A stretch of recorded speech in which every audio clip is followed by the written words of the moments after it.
Good afternoon and welcome to the stream, anybody who's watching. Just something a bit ad hoc, just thought I'd do some more of this Punchcraft of this class 66 locomotive, so let you guys take a look at it.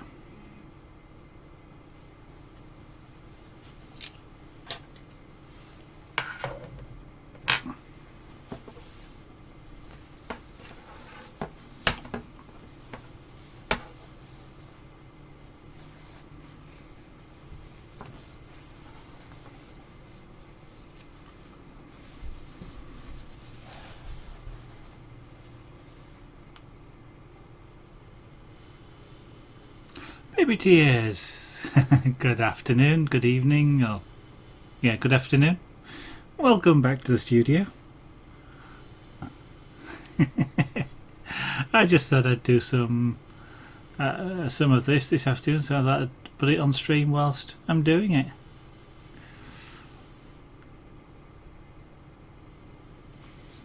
So how are you?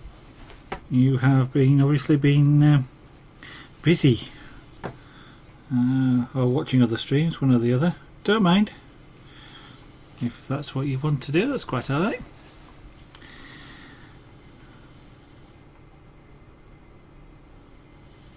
So here's where I try and jab myself.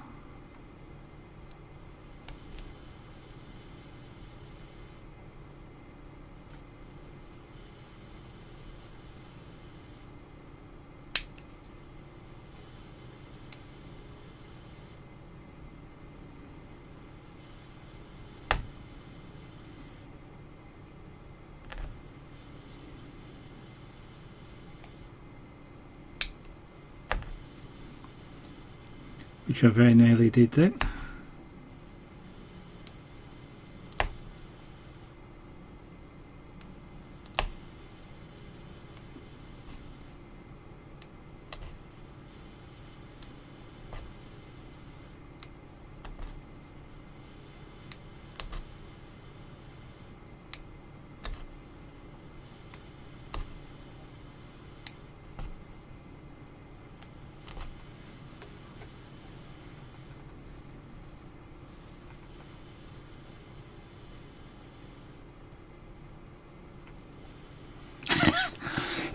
Excuse me.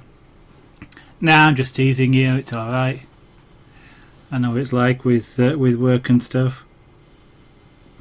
I am quite lucky in that often I can at least have streams on whilst I'm at work. It works as a nice background noise because quite often can concentrate better with some coherent noise in the background. And streams are quite a good way of getting that coherent noise.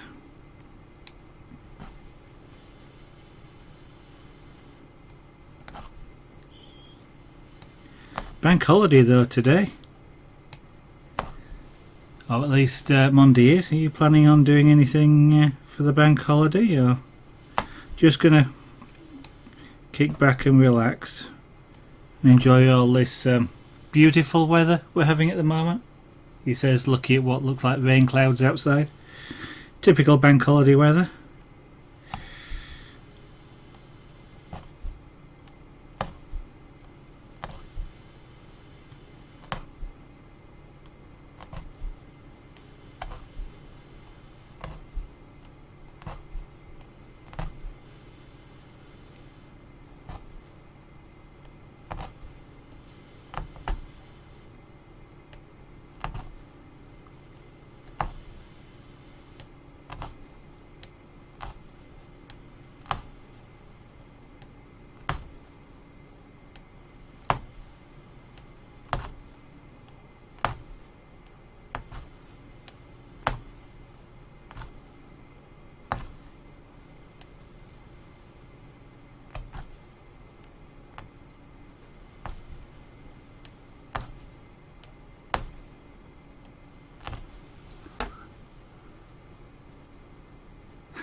Oh, well, I hope you get better soon, baby tears. It's not very nice being unwell. And don't worry about the spelling. quite often my fingers are quicker than my brain, and I don't half get some really odd spellings. And even when I'm typing slowly, my spelling isn't the best. The spell checker works amazingly, but sometimes he's really odd.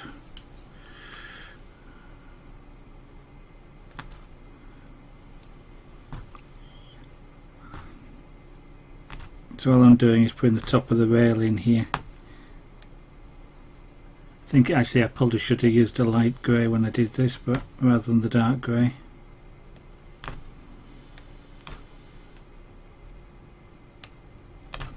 And in actual fact, I may just do that anyway, because I was just thinking then the light grey would have looked more like a silver top of the rail, and the dark grey would have been nice for just getting some dark but not black colour underneath. And I probably can still do that.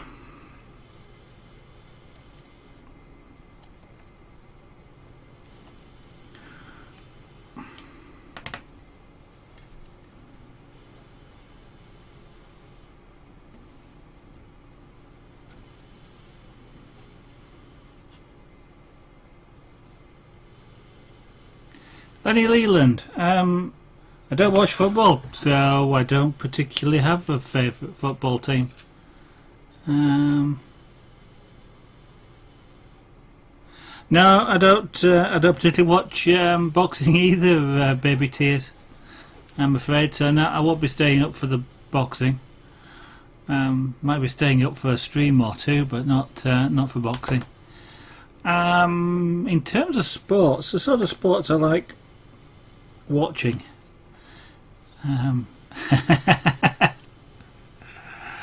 Oh, apart from the fact that one of the things that they that's almost well, I'm not actually sure if it's actually written into the rules or not as a radio amateur in the UK is you don't discuss on the radio politics,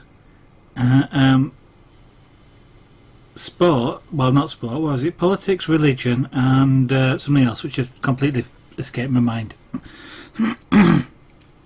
And football is almost like religion, isn't it, to a lot of people, so if I was forced to watch something like that, Lenny Leland, I'd probably watch one of the rugbies. I can watch that a bit better than I can watch football. But otherwise, if I'm watching something, I kind of like watching different sports, shall we say. I mean, in the Olympics, for example, I watched the archery. Excuse me a second, I'm just got to clear my throat.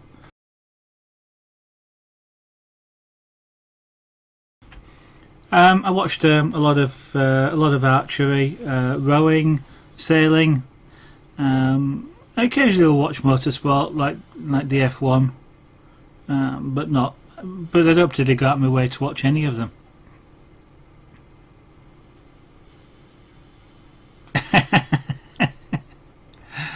Ah dear, yeah, politics. It is like a religion, and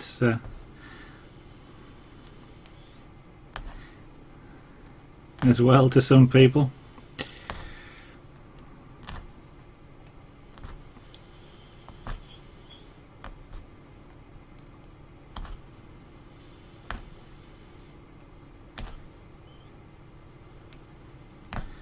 Yeah, I'm just trying to think of some of the other sports I'd watch. I quite happily watch things like surfing, for example. So you know, I guess the unusual stuff. It's not mainstream sport really, but you know, I'd quite watch. I'd watch quite a lot of those unusual ones if there was a lot on.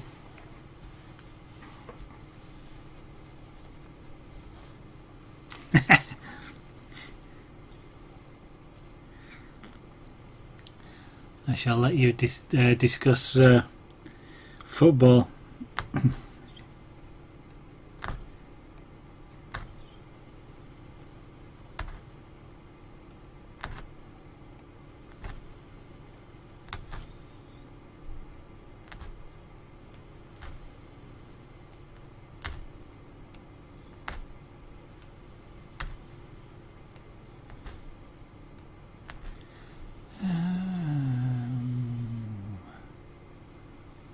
that sort of disappears somewhere around here.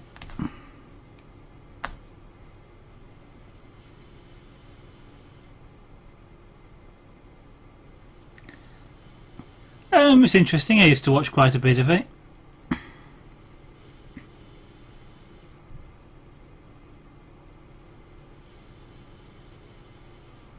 The snooker as well nowadays.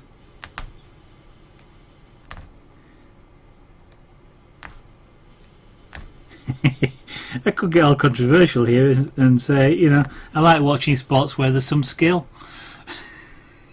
involved.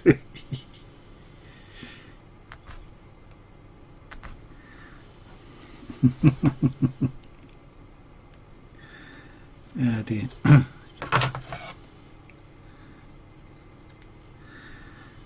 And if I really wanted to spark things, I could say about the only skill in football is acting, isn't it? And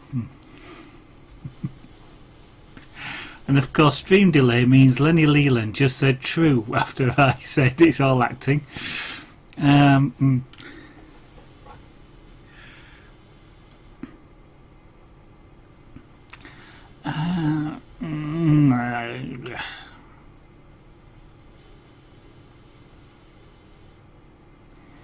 Leave that. Let's change colour.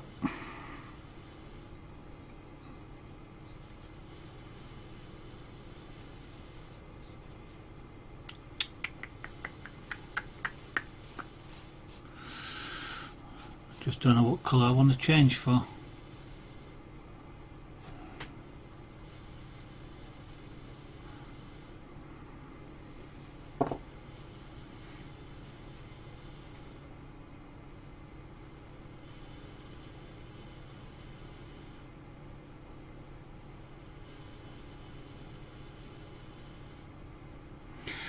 How many tailors do you know that are women, Lenny Leland?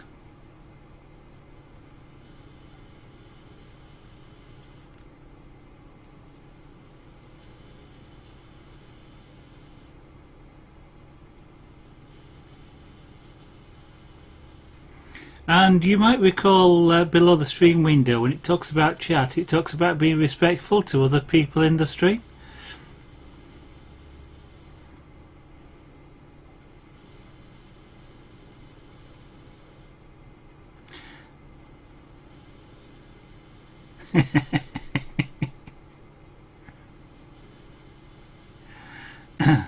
Yeah, internet where all statistics are made up.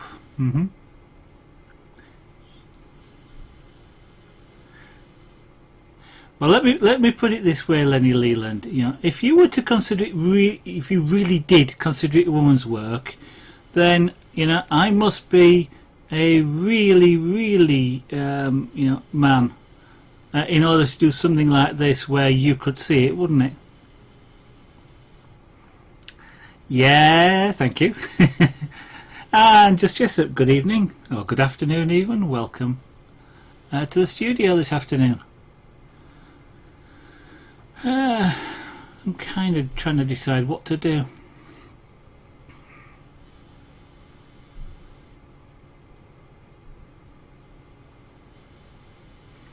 Yeah, let's put some light grey in and use that as a rail top, and then I can put some black in and some brown for sleepers, and I don't know.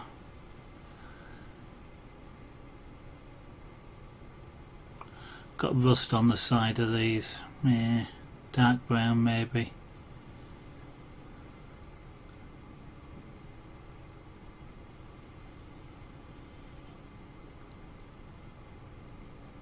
But to be serious about it, Lenny Leland, it's when people are intending to joke, saying things like that, that is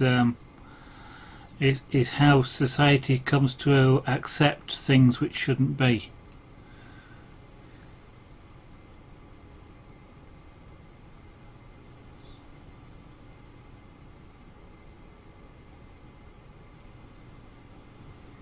I mean, after all, I could ask you why you're not man enough to admit that you might do sewing. And also I could then talk about all the women carvers that if you just go look on YouTube you can see do some very, very beautiful work.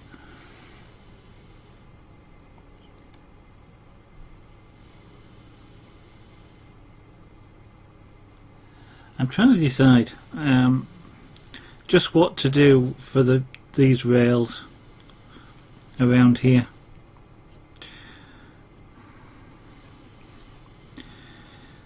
Because it's kind of all really dark underneath, but I don't want to just fill in black because there's going to be a lot of black here. In fact, it's all going to be virtually black around here, and I just kind of want them to stand out a little bit and have, you know, something about them.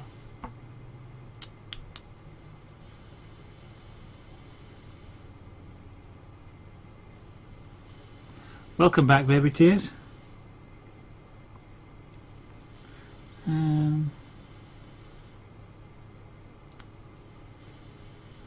I'm just wondering if I've got some other colours that might help.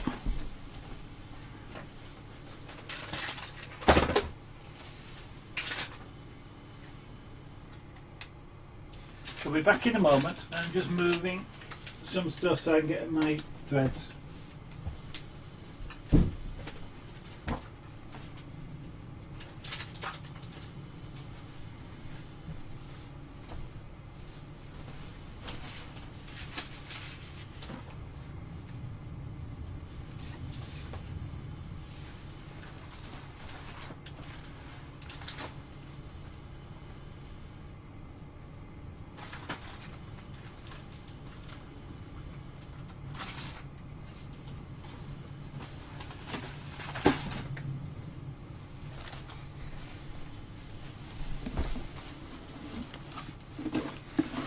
Yeah, I can do that in a minute, Burby Tears. Just a second.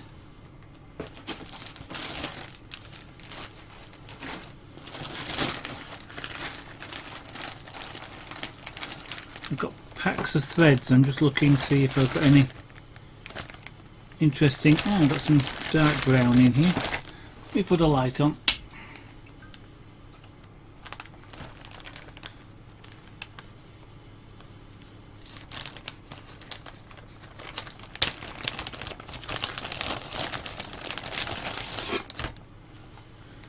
Dark brown could be useful.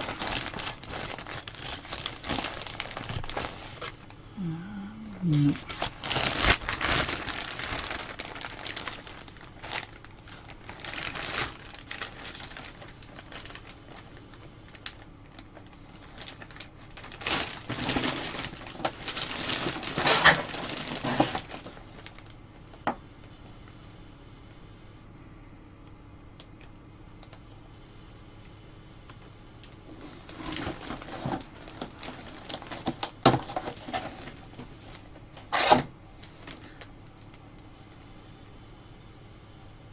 Okay, well, at least I've got one more choice of colour. In that bag.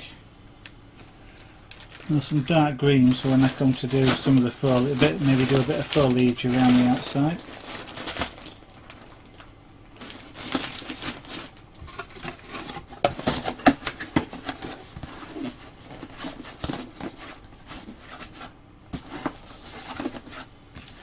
Yeah.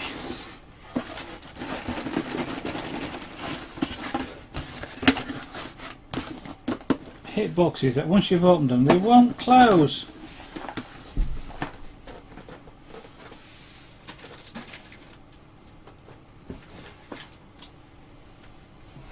Okie dokie.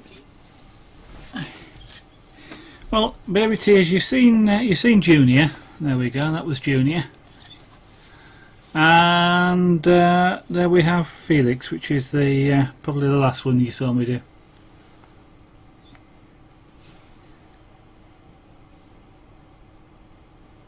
Tavernell, good afternoon. Welcome to the stream. Dark grey.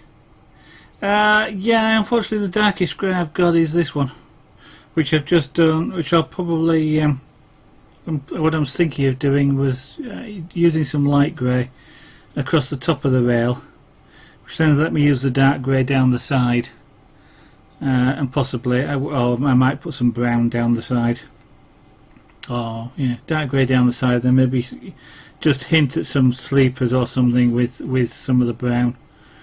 And I've got some dark brown which could come in useful as well.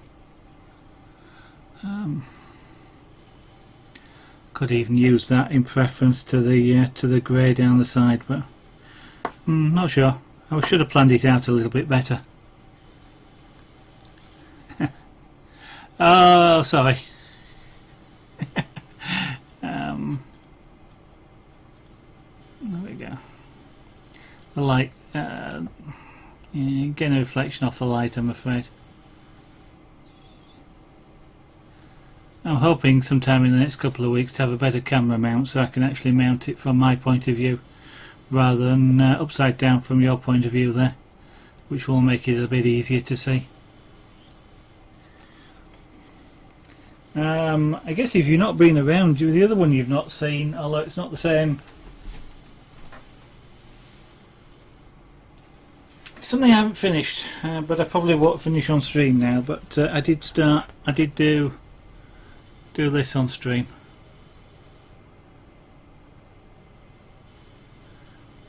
Which is Earthrise.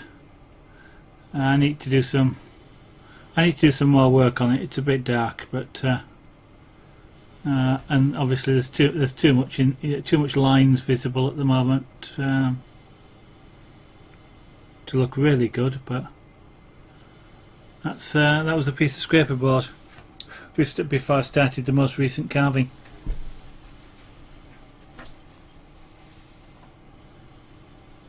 Which was of a dragon. Okay, yeah. I think the next pyrography was is either your avatar or an elephant, and there is no connection between those two at all whatsoever. It was 3D suggested an elephant, maybe for the next pyrography.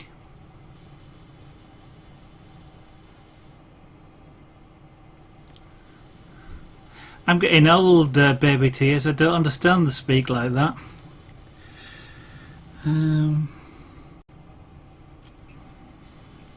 You'll have to explain it for the old people. Where did I put my needle threader?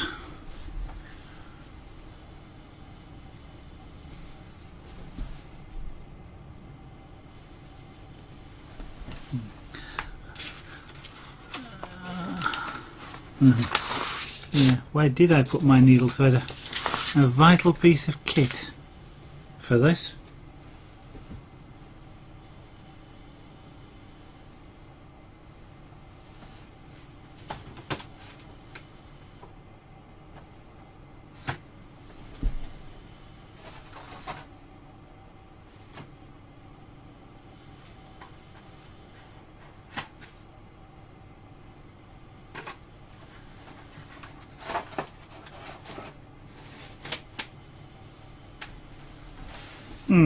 Now I have a problem.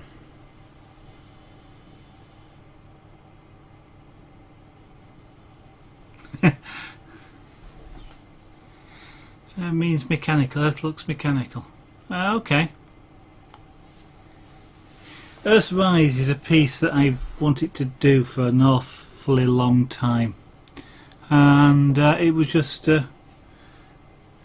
seemed like a good idea just to try it out with scratchboard in black and white, given that I like monochrome work quite so much.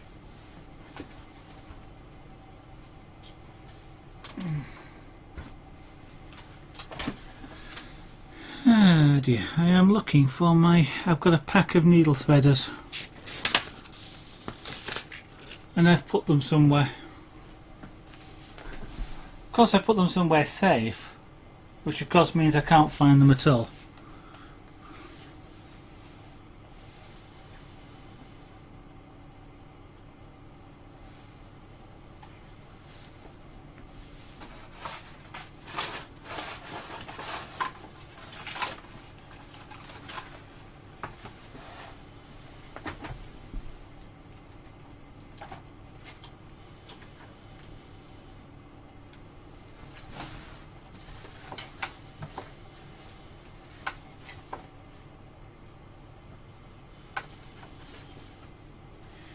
So this might actually turn out to be a very short Punchcraft stream, because there is no way on earth I'm going to try and thread that needle without a needle threader.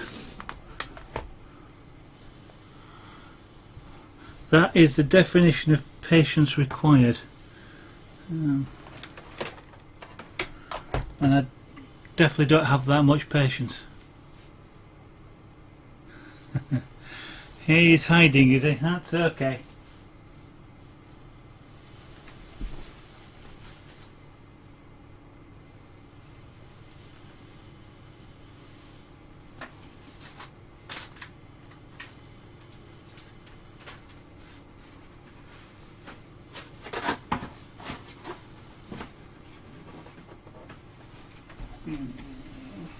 Now I've got a... Sorry guys who's watching, there's not a lot of action.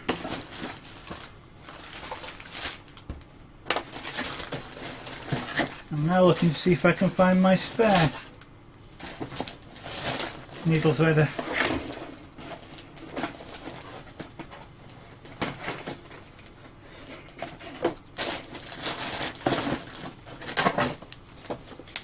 Yep.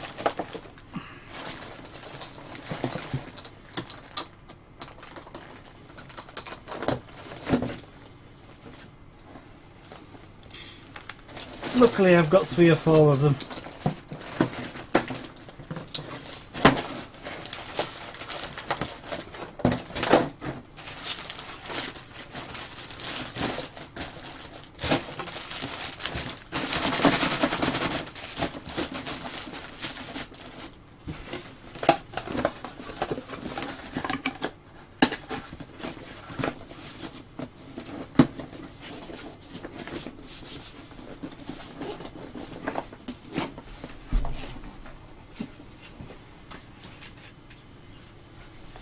So at least I can now carry on.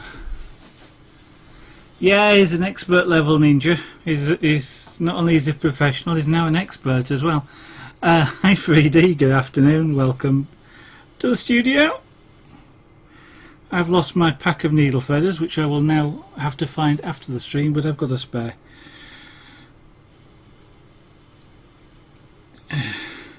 You can tell how long the needle is by the fact that that's the threader for it and it's only just long enough.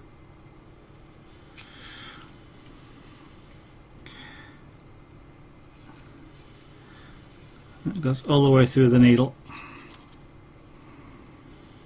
Actually this one's a bit longer than the one I was using.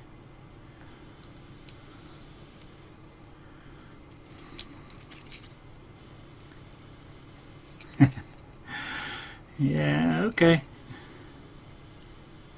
Doing something in the background.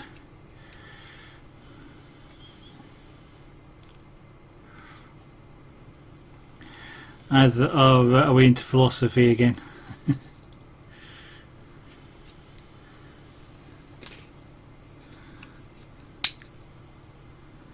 Yep.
Since this is intended to be the sort of steel coloured top of the rail, I'm just closely following the grey that I've already laid down as much as I can.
Yep, here again, gone again.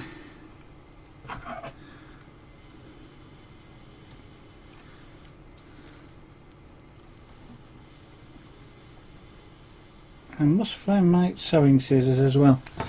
A little tiny pair of scissors, but they've got a really fine point on them, and they're great for getting in on wool, thread like this, which is right at the edge of the frame. There we go. They're in a bag somewhere, but I don't know where, which is annoying me. But I shall find them at one day.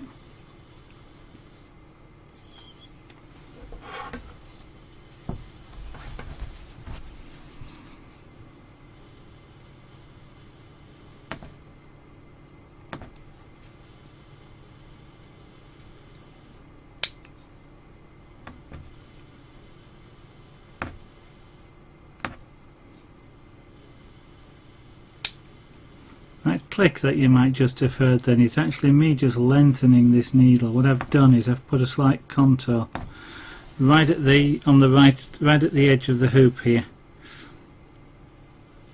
So what happens is that you might not see it immediately, but I'll turn it over in a minute.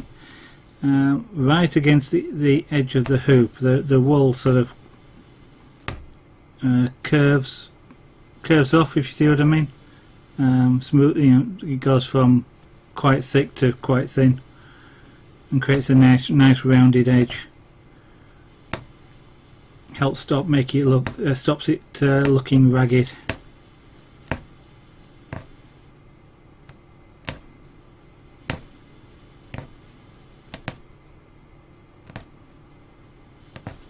Should move my hand, I keep jabbing myself.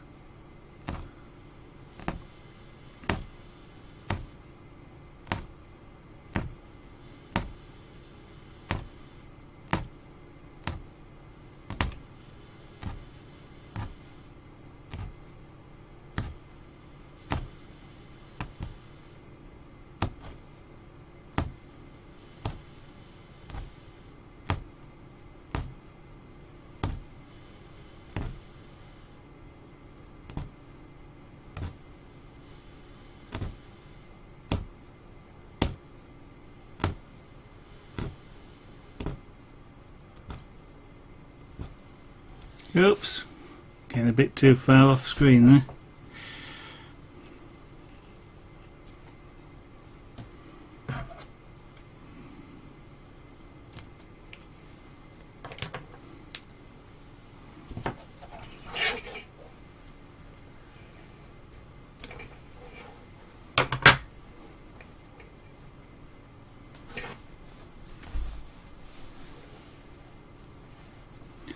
Yeah, so it's time to put the rail in anyway. You can't quite see it, but the intention of this is that it sort of curves, it will curve off. So I've got little tiny loops to start with, then slightly longer ones then to the length that I'm working at. And then so once all of it's filled in, the edges sort of curl over and you get quite a nice smooth edge to it, rather than this sort of rough looking edge that you get here, because there's nothing on the side to support the threads that are already there. So I'll put some more silver down these areas here.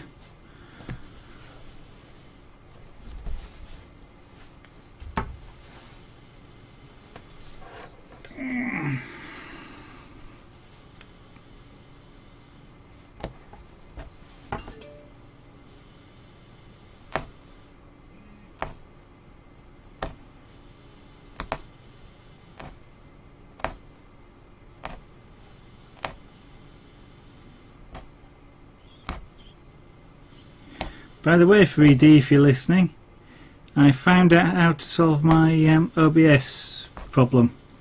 You can well, in the version I'm using, you can set a hotkey, which is a global hotkey for doing scene switching. So you can set a scene to have a particular key stroke, and then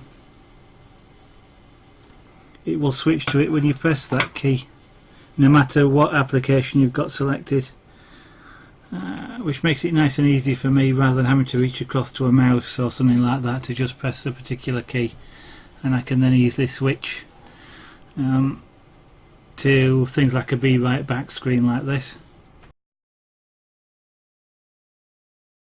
and then back to the screen that I'm watching or working with,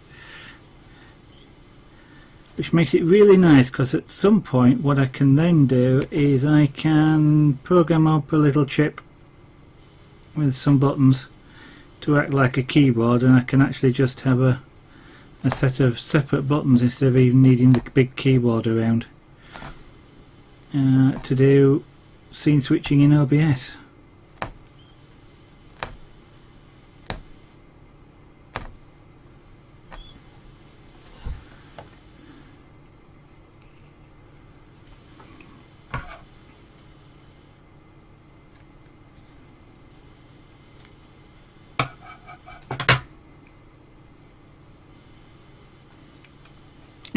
It is rather. I've only just worked out how to do it today, and I was experimenting on the preview windows, and it doesn't have to make life easier. For me anyway.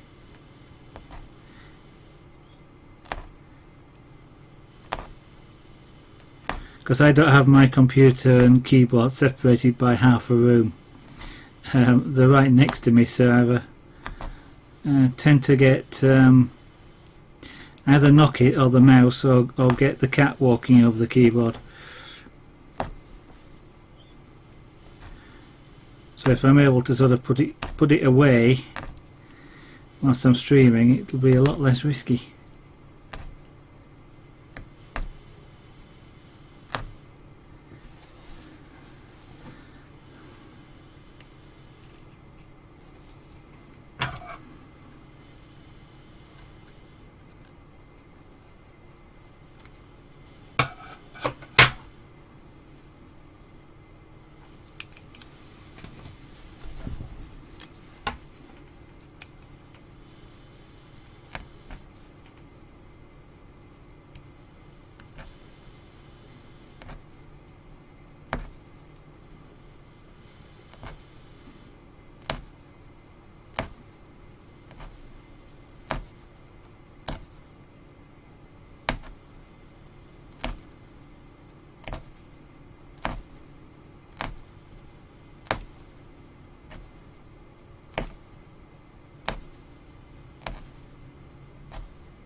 Now I have to remember to stop the solver and start it again at the other side of the wheel, because the wheel is supposed to be sat on the rail, so you shouldn't be able to see it.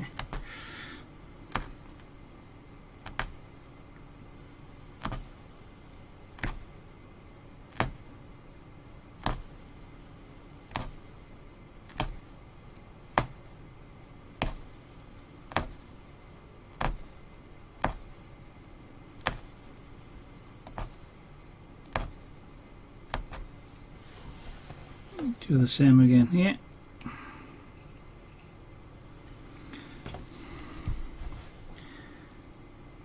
And this bobbin of grey thread is almost finished.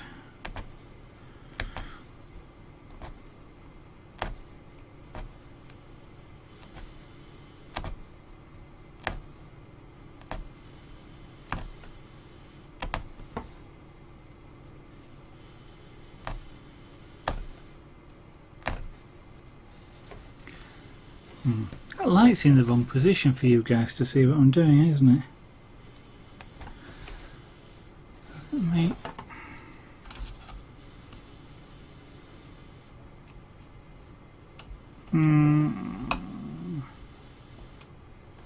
Could do with two lights.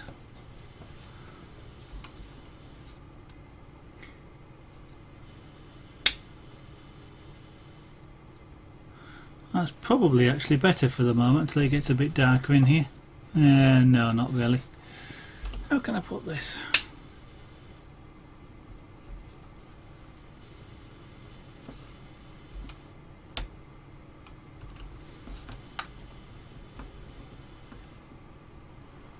Let's try that. Lois Therin Thelamon, good afternoon. Welcome to the studio this afternoon. Thank you very much. Yeah.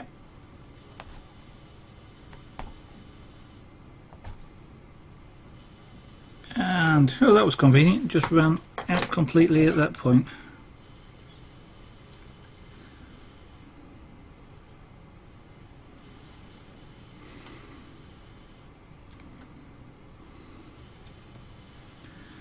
Get rid of the loops.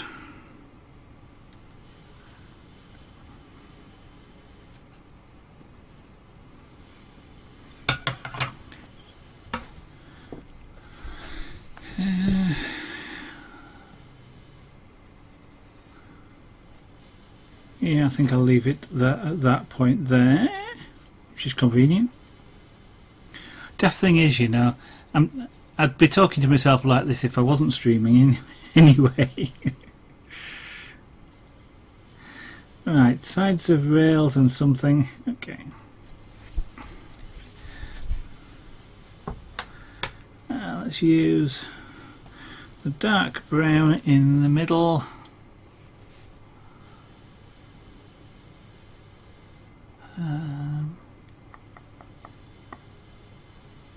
What do I want to do? What do I want to do? Rail.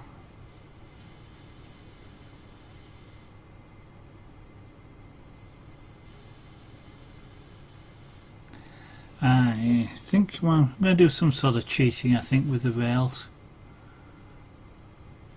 I mean, the reference picture I'm using, this is all sort of concrete and stuff down here. I'll probably make it green. Just green, you know, like green grass or something. There's a bit of space between the rails. Don't know, we'll see. Let's go with some dark brown. Just down the side of the rails. Should look like a light black if I do that. And that's another end of thread, so I've got another reel of grey to order at some point.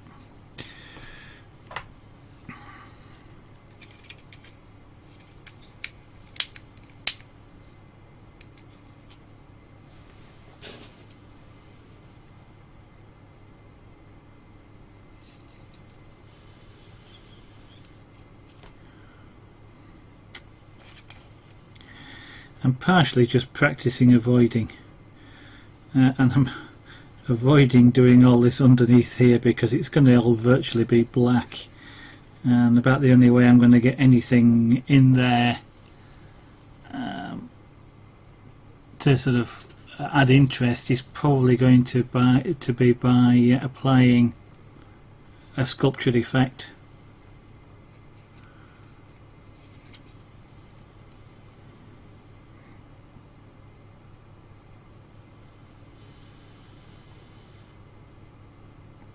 So in a way I'm just kind of putting it off by doing this rail stuff.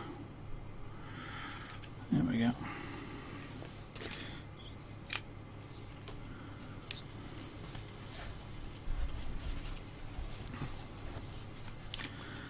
Let's do this one first.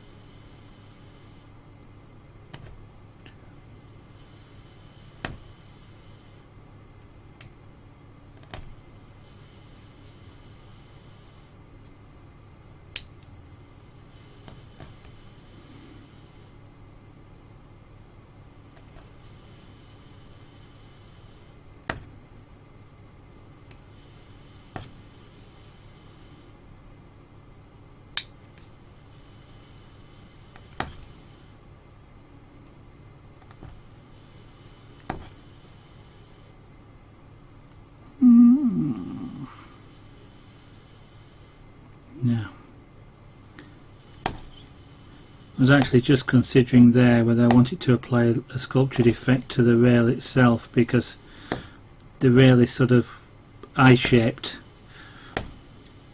like an, you might call it an I-beam, but it's like the capital letter I. And I was just wondering whether I actually wanted to make this bit that I'm putting in, this dark brown, slightly indented a little bit, but I've kind of decided not to.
It's weird how you actually get used to the way in which you hold things, and if you don't do it the same way, it actually slows you down quite a bit. I was just trying to hold a hoop then in a slightly different way without my fingers underneath, and I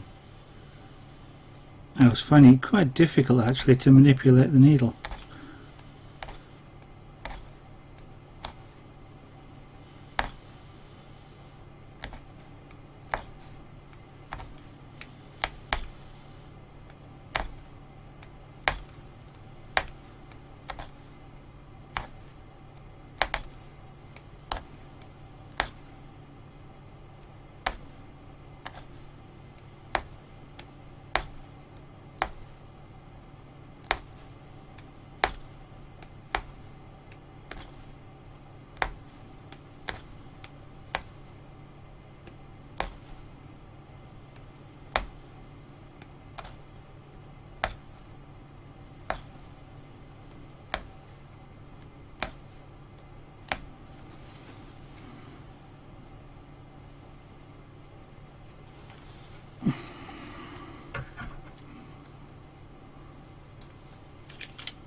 Oh, that's not too bad.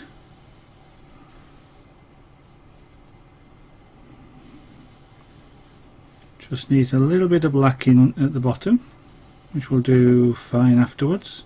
The others can just be brown. Okay, that's not looking too bad.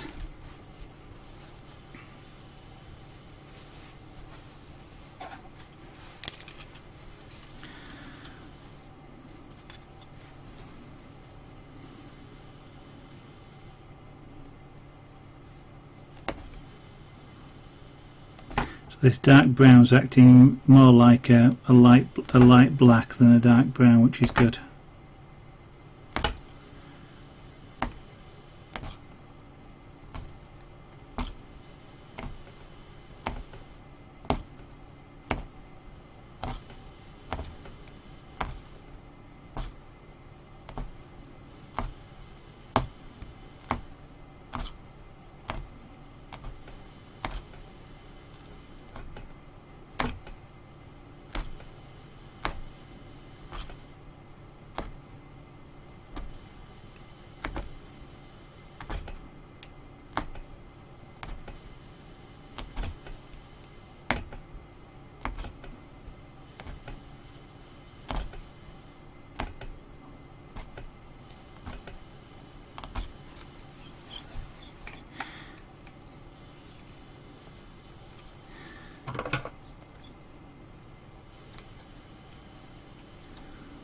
And for some reason I don't quite know why it triggered my thought, but if you happen to sort of follow the UK royal family, apparently there's a new princess as of today.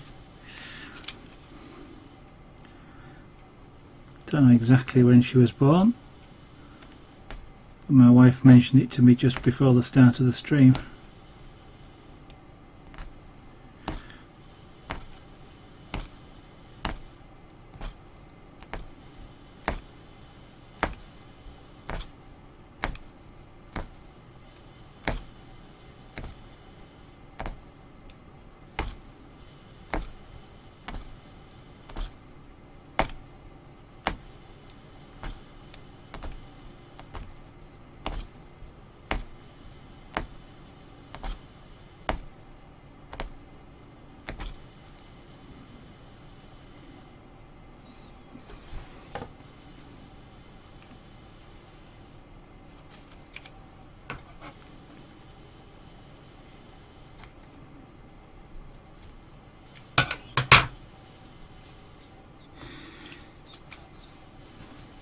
If we've got any New Year's, yes, possibly, Lewis Therin.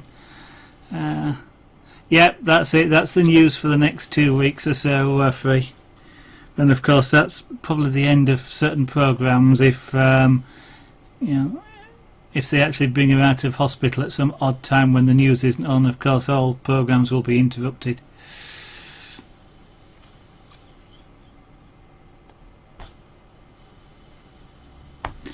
I was just about to say, is if there's anybody watching the stream who's new to the studio, hasn't seen this before, this is just an ad hoc stream for a Saturday afternoon, since I felt like doing some art, and I thought I might as well continue to let you guys see it. This is Punchcraft. This particular version of it, or this particular tool that I'm using, is made made by a company in the UK called Webster's, but there are other similar tools available. And what this is doing is very much like rugs are made. The needle is pushing a loop of thread through this material and catching it there as I pull the needle out, so that I'm left with a loop of thread on the other side. So I'm working from the back, and what I get left with on the other side then is quite a colourful picture made up of lots of loops of thread.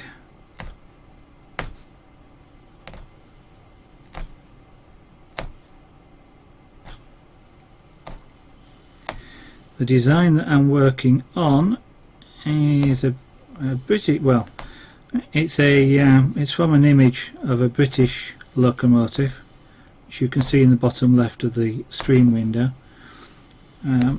It's technically called a Class 66. I know this because that's what it said on the picture when I saw it. Although I kind of do have a not a fanatical, but an interest in trains.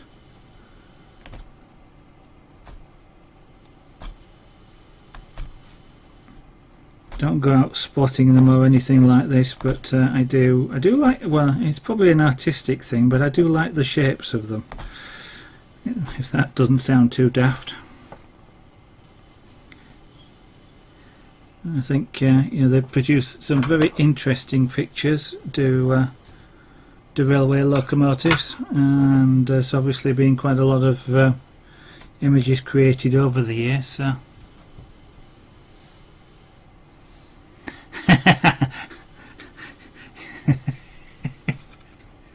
Conspiracy theories free. Conspiracy theories. Ah dear.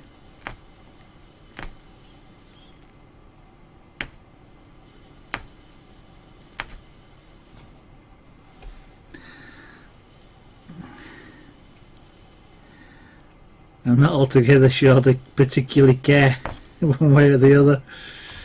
Or perhaps they do, but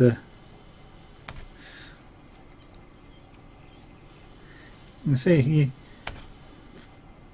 I've never actually thought about whether the Queen votes or not in general elections.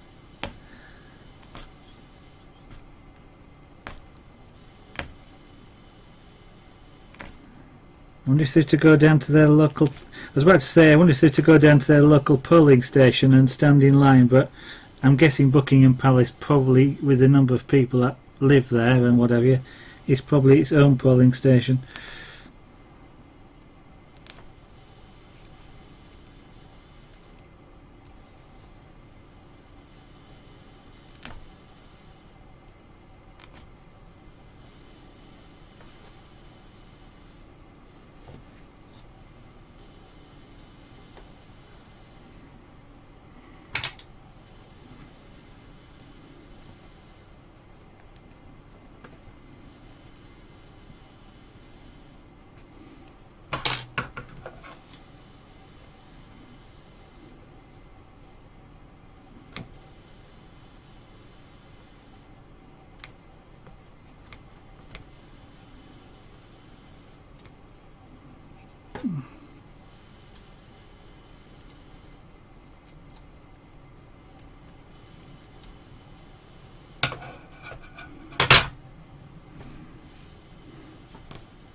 Could you imagine a polling station, the Queen turns up and they ask her for the polling card, and she says, I haven't got it with me, and they say, you can't vote, but do you know who I am?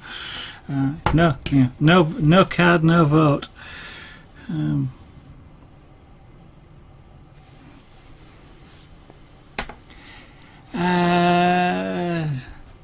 Good afternoon and welcome to the studio.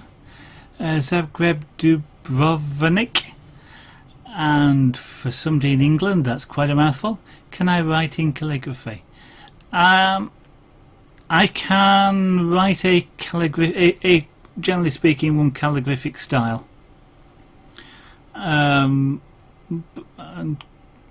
if you mean doing it on a piece of work like this, yes, if you've got the image of it, you can do it easily on these. But to actually sit down and write in that style, yes, I can do it, but I just generally use it's a broad nib style of calligraphy that I do rather than a brush style or something like that, and it's not actually an art form that I particularly practice doing, is calligraphy. It's a very interesting one, and you can get some really great examples of sort of stuff people do. Is that something that you do, Zagreb Dubrovsky?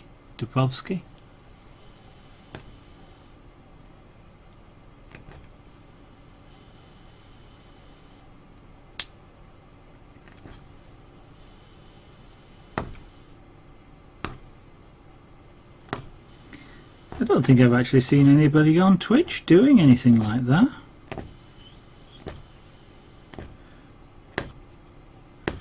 Aha, I did sort of half try to get something like that for as the ZA, which you're seeing at the top left of the screen. Because I admit I do like that old sort of, you know, it used to be an old copper plate style of writing. Again, it's just the image of it, the curves and the shapes that are formed when you do calligraphic work.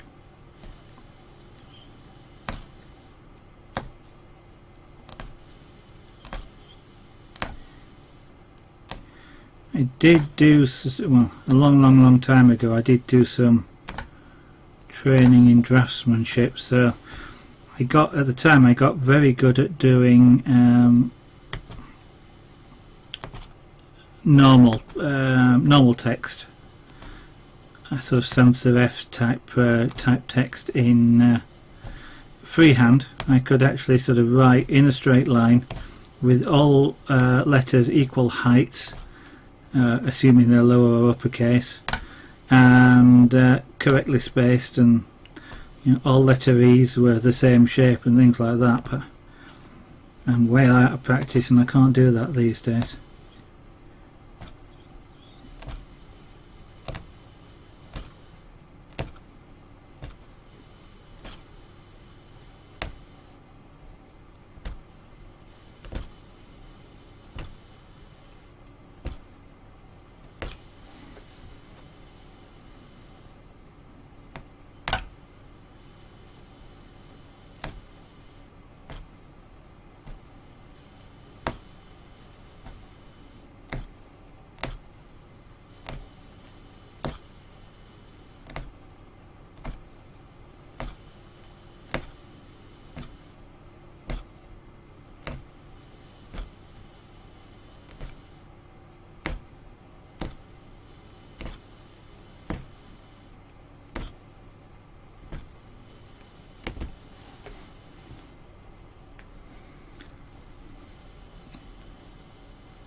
Ah, cool. It is an art form in its own right, is the various forms of cursive writing.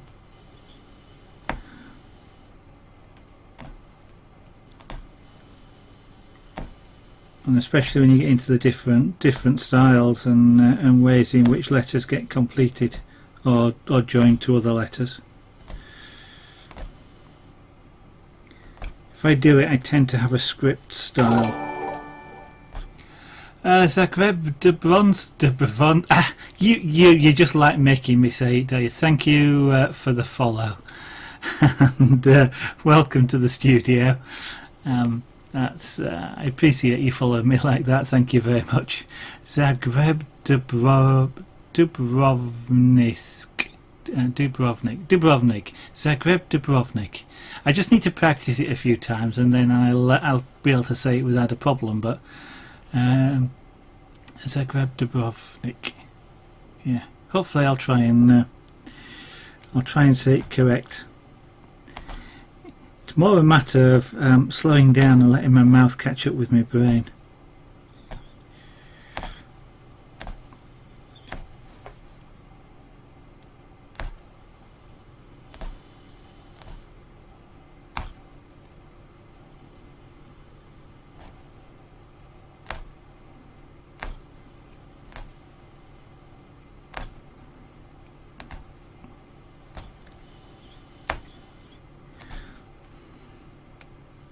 I'm guessing you don't, but have you particularly... I could do that free, but I, as you know, I have a tendency to call people by their full name unless they would prefer I didn't, or are quite happy with being called something short. It just seems more polite that way, to be honest. But sometimes when it's a real mouthful, it becomes unavoidable, doesn't it? Zagreb. If I was going to shorten it, I'd probably shorten it to Zagreb, because that one's fairly easy to say. It's for some reason it's a change between the B and the D. Zagreb Dubrovnik. I keep wanting to say Dubrovnik, Dubrovsky, instead of Dubrovnik, and that's what's throwing me off a bit as well. Dubrovnik, Zagreb Dubrovnik. It's just getting it fixed in your mind.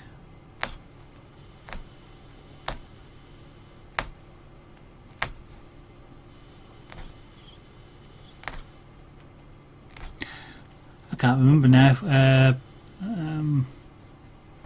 If I asked, or said, said, had you ever thought of streaming your practice and work on the cursive calligraphy? It's a kind of like be another interesting thing to see on Twitch. Would be a relatively, well, it would be a unique art form for Twitch, would that?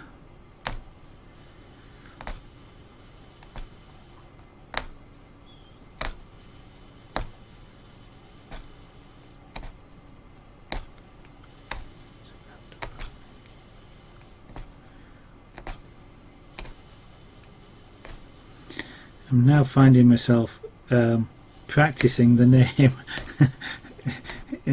silently to myself. So I grabbed Dubrovnik.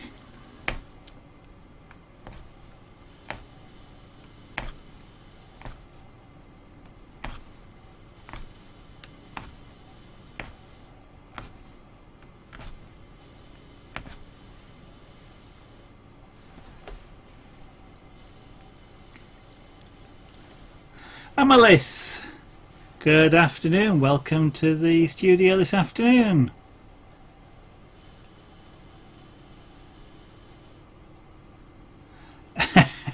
Yeah, it must well be, I guess.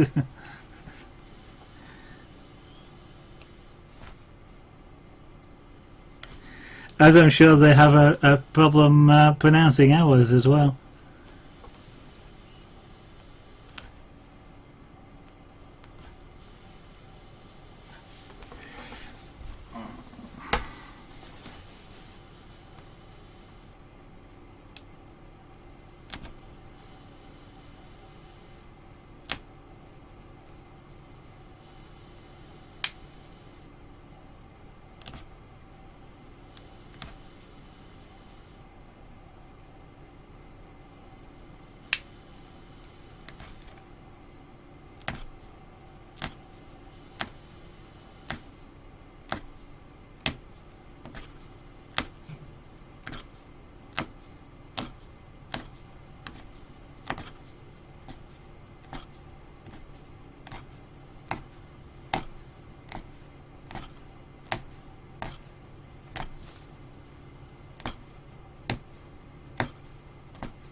I've got a little burr on this needle. I think I'll have to give it a polish maybe later on.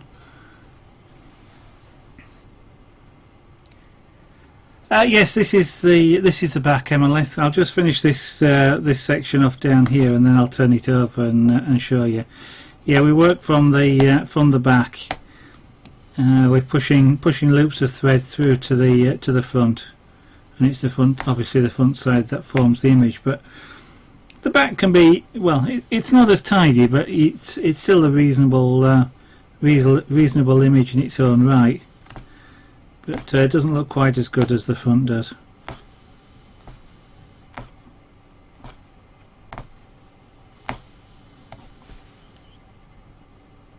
On the back you can see all the stitch patterns and sort of rough bits of wool where it's been cut. On the front that all just disappears.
need to make sure I've cut the thread fully before I pull it, because if I've left even a little tiny bit, it will actually pull the loop out, and I do not want that to happen.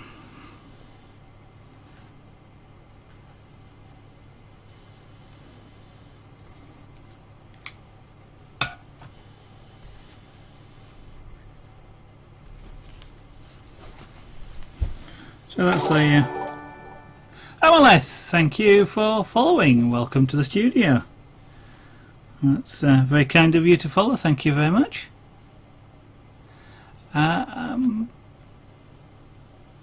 So that's what it looks like on the front. So lots of little loops of lots of thread, and these will they'll look tidier as more threads packed around them. You can now start to see on the edges here how it sort of is rounded off and comes up on both sides. Now there's more material packed in there.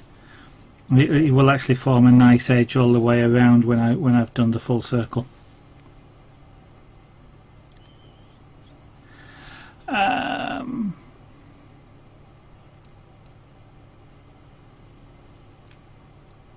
So what is tambo? Amalith? It's not something I'm familiar with. It might be something like this, and I just don't know the name. Or let me know. Sounds like you do. However, do some art forms for yourself. Tell us about them. That's if you want to, of course. Okay, so I've done some dark brown there, and I only wanted to do a bit of black just in there, just to fill in the gap. And then I'm avoiding this bit, but I can't avoid it for much longer.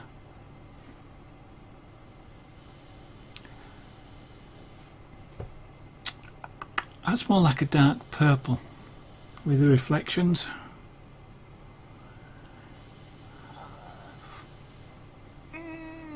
So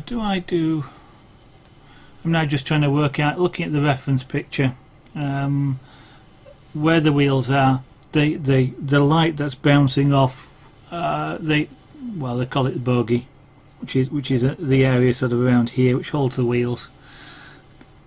There's some flat planes on there that are basically reflecting light. They're black and shiny, but they show up light. In fact, they look a little bit sort of light purple. And I'm kind of just debating whether or not to try and put that in, or whether not to bother.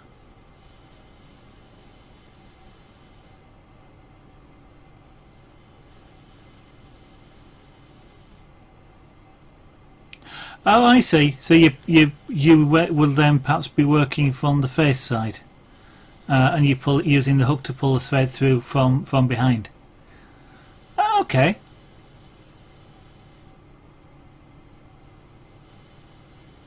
But you paint mostly. Okay. with the hairy sticks. These things, heavy sticks with hairs on the end. Sorry. A few people now, and of course free, are probably used to that sort of. That's kind of an in-joke for airbrush artists, hairy sticks. Mind you, that probably means I just call myself an artist, but I do airbrushing as well. Not on stream, but I do airbrushing. But I do find any form of art fascinating, whether it's with hairy sticks or air.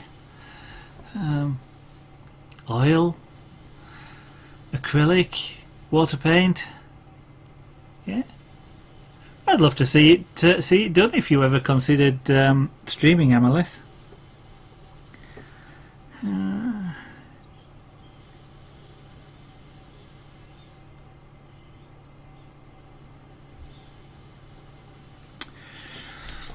Haven't really got enough shades.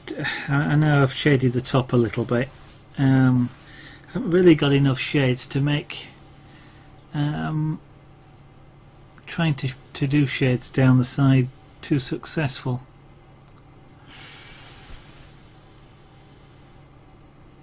I mean, I can use some. I can perhaps use some grey with the black, and that grey with the black, perhaps. There's not going to be a lot of detail in there. There just can't be this. The what you might call the pixel density, or the dots per inch of this is just not that good. Oh, okay. In that case, heavy stick, yeah, heavy sticks. I like that one. Yeah.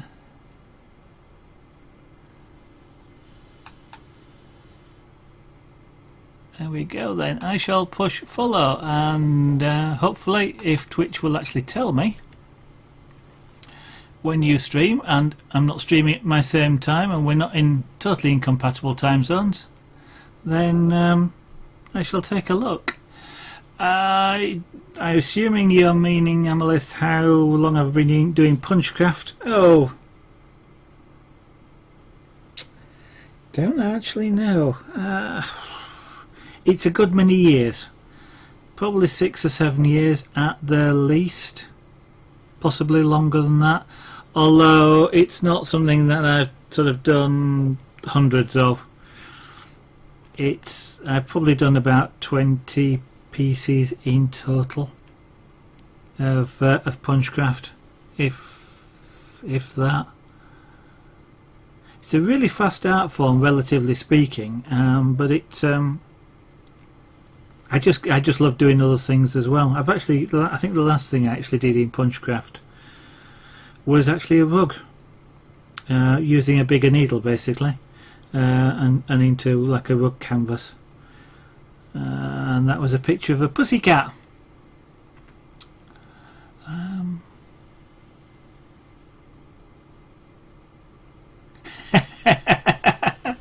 Oh, and vice versa, Amaleth, vice versa. Oh dear.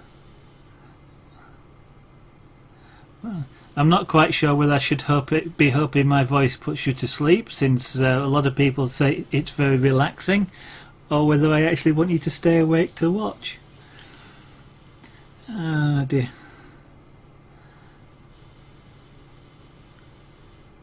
Yeah, it'd be quite early in the morning, won't it, roughly speaking, over there? Might actually have a problem catching any of your streams, unfortunately. I don't tend to get up that early on a weekend myself, so it could be a bit difficult, but I shall try. Right.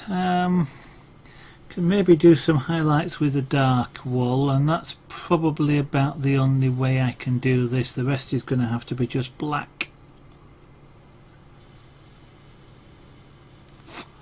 Yeah, I think that's just going to be it. So I might try and do a little bit of sculpting in this as well.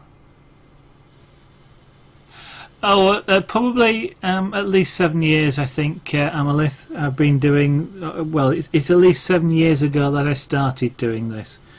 And I've probably done no more than about 15 to 20 pieces in total over that period of time.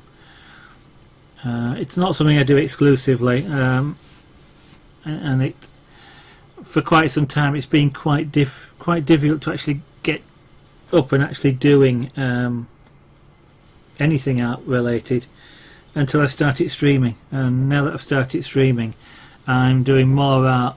Well, I've done more art in about the past month than I have done in the last 3 years.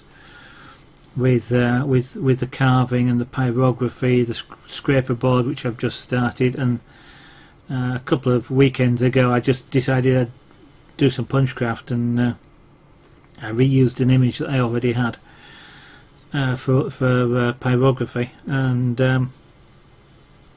I'm enjoying it again. Oh no, I'm not that old. Well, not yet anyway.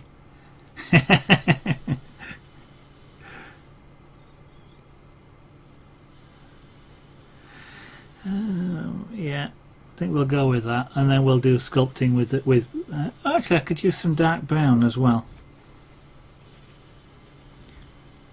It'll just about show up, which will be good. Yeah.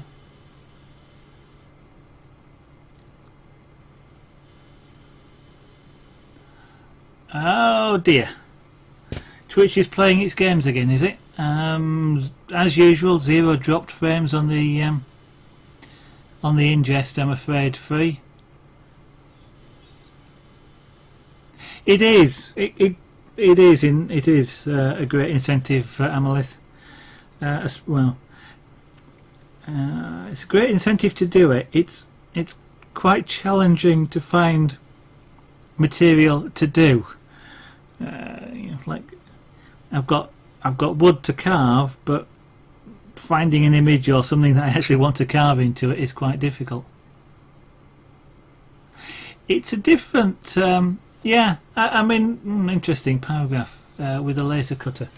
I've actually got a small, literally, it's a small, as in small, laser cutter kit at some point to build, but it's since it's got a variable power laser, it will actually also do images as well. But there's a bit of, I don't know, you weren't on the stream earlier, but the laser cutters tend to actually burn the wood, whereas pyrography, well, the style of pyrography I do, which is these two here for example, it doesn't actually burn the wood. What it's doing is it's drawing the resin or the sap out of the wood fibre, and it cooks it into this brown, which lays on the top. So you actually sort of get a slightly different effect than you do with the laser cutters. When they do a rasterized image, it tends to be black, as though it has carbonized it, as opposed to like this, which is like a brown glaze almost. But it's different, and it's one reason I got the small little laser cutter, was not to do laser cutting, because it's kind of too small to do much cutting at all, but it just to play about with creating images using the variable laser.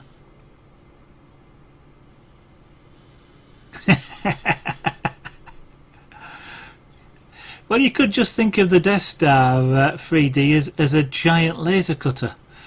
Yeah, an airbrush. Free would probably say the same thing, Amalith. Get yourself, if you're going to go, yeah, okay, I'm jumping ahead. If you're going to go for an airbrush, get yourself a reasonable quality airbrush.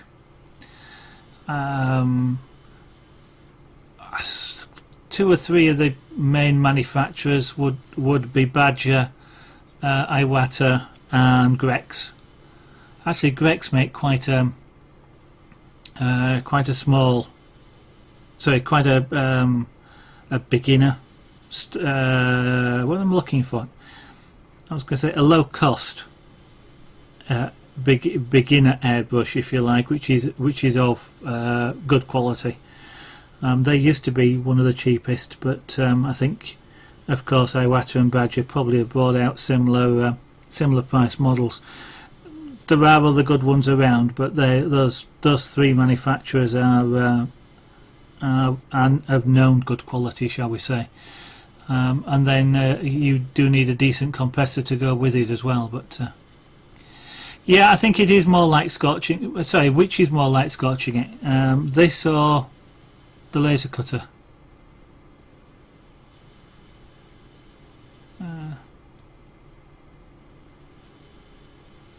Okay, what? I don't understand the funny about the laser cutter, to be honest, because I know laser cutters can create. They can create images.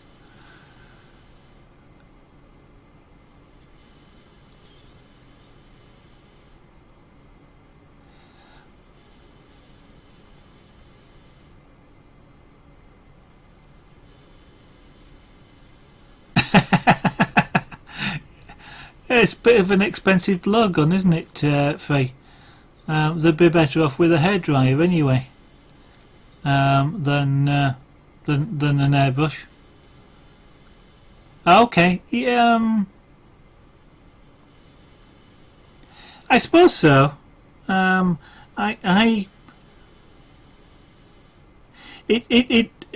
the reason I'm kind of hesitating is this stuff is really very much on the surface.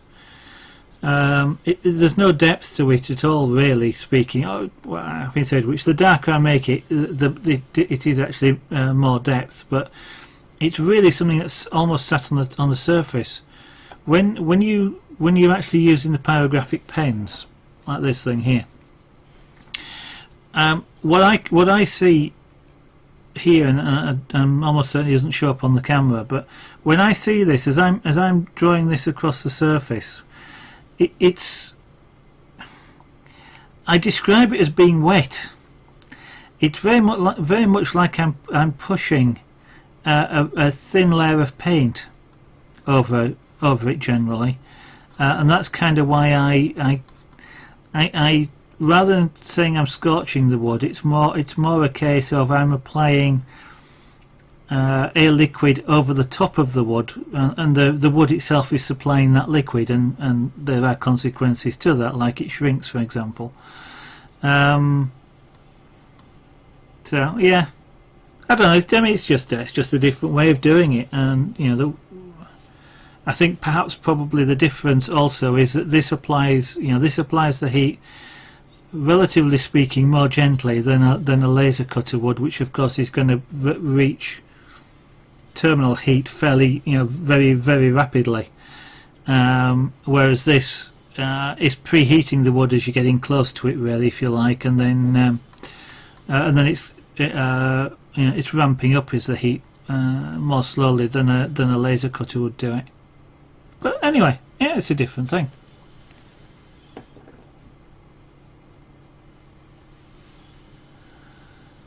Is that how they turn them off? I thought they just used light sensors.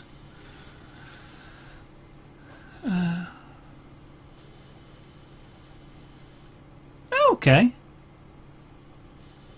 It's just a different use, isn't it? I mean, I kind of love a fairly large laser cutter. Then I can cut things like this out of plywood sheet rather than buying them. But I don't often use the ovals. I actually tend to prefer to do work on A4 sheets or similar sort of size, or something like that, rather than the ovals. But I just love trying different things, so that I happened to see those ovals one day and I got them, and I'm using them. Okay.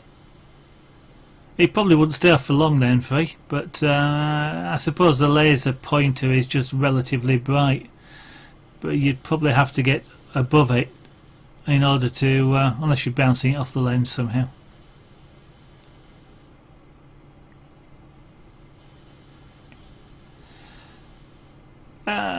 Yes, no, I kind of agree. It is more of a tool. I don't know.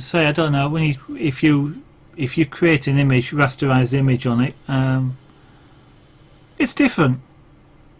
Yeah, it's just a different art form. You can, you've got an exact reproduction, I guess, of some other image that has been created by some means. So it's just expressing, or if you like, printing out the art form in a different way, as opposed to creating the art form with a pyrographic machine. You're printing out an image that you've created in some other means. Just different. I'm not elitist about it or pyrographist about it, etc.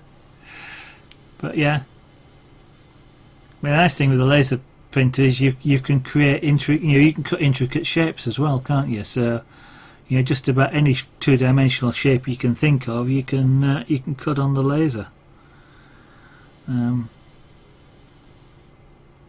which is fascinating in its own right, to be able to create odd shapes and things like that. But as Free says, well, I was about to say I'd love to have a 3D printer. I've got one. It's in a box, flat packed, and I just need to build it. But my studio, both my art studio and television studio, you can see the extent of it at this moment in time.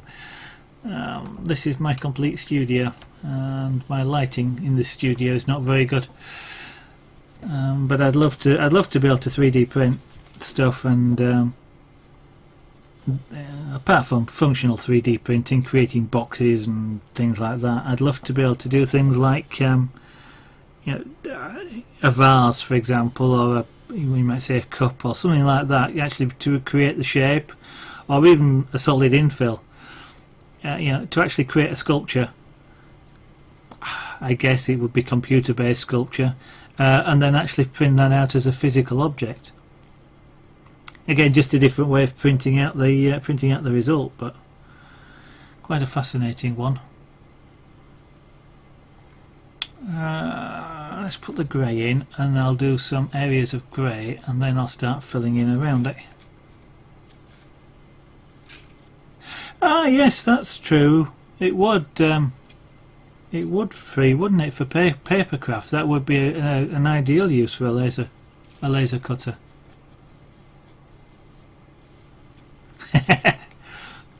Well, as I say, later this year I am hoping to have a lovely big studio, and it probably will never be big enough. I'm sure it's going to end up, you know, with all the surfaces covered in something, and I'll still won't have enough space for it. Yeah, unfortunately, my laser cutter would probably be too small for you for your papercraft, but it's only about 3 inches, something like 3-4 inches square, something like that is the cutter area.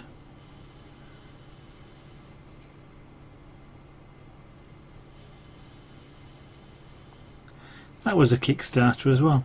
I mean, having said which, of course, he says, thinking rather rapidly, if I actually built a 3D printer, then all I need to do really is to switch the heated nozzle for a laser, and I've got a laser cutter, then the full bed width, full bed size of the 3D printer.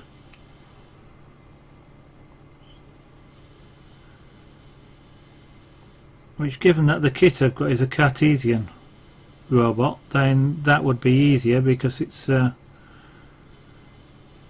Z height is fairly constant, unlike with the Delta printers.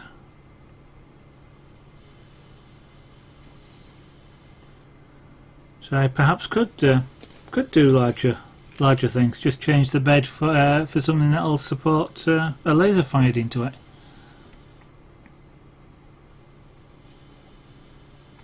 Yeah, you need to keep buying new blades to do paper or thick card free. So I gather.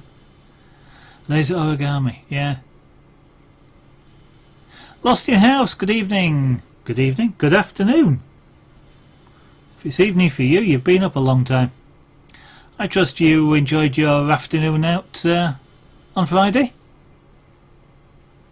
I got the last 10 minutes of your stream.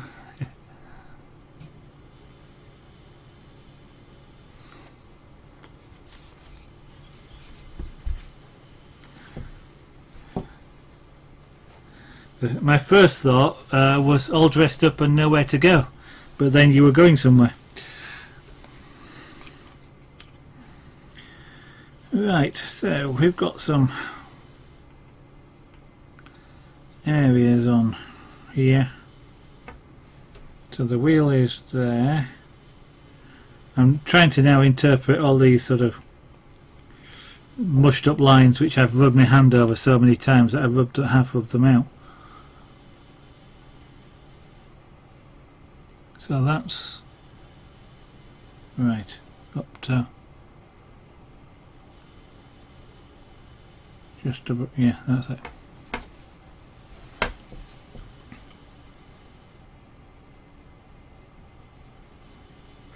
So I've now caught your stream twice. I shall keep trying.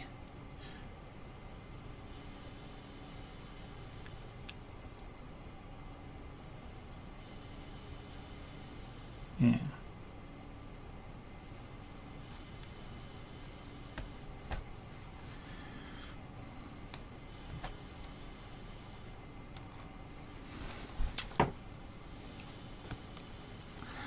do that again.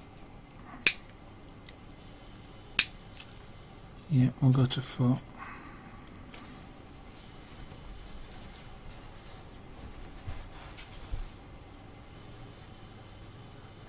Okay, well, have a good sleep, Amaleth. It's been nice to chat with you. I hope I'll see your stream one of these days, and I hope you have a good rest of night.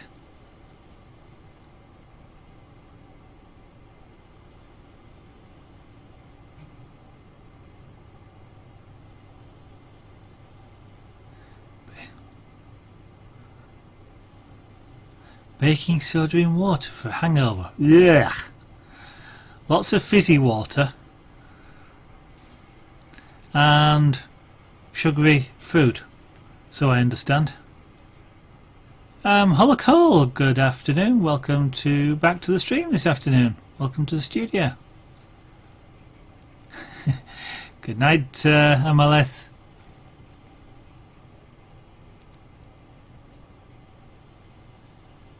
Yep, so the Coke would be fine, and pizza, it's half and half.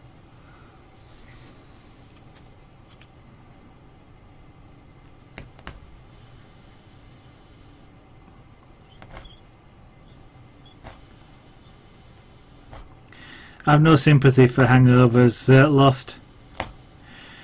Given that I get migraines, which is kind of, you know, a hangover on steroids, you might say, then I have no desire to inflict such a thing by accident, or even on purpose, shall we say. What are we talking about? Yeah, Lost hangover.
That almost, for some reason, I got Yoda's voice in my mind when I read that. How did the quadcopter go? I assume you were where we finished it, and it must be last weekend now. Was it last weekend? Hey, it's an awfully long time ago. It feels like I can't remember which. I did test fly it, and I actually showed the stream the test fly. It was way out of trim. So I was actually holding considerable amount of control in all the time just to get the thing to lift and sort of stay in the air without spinning out and drifting not drifting, rapidly heading off in opposite directions to where I wanted it to be. It took it took a whole battery to actually trim it out to the point where it was sort of flyable. Without having to sort of constantly hold controls in, which I found really disappointing, given it was a relatively expensive, well,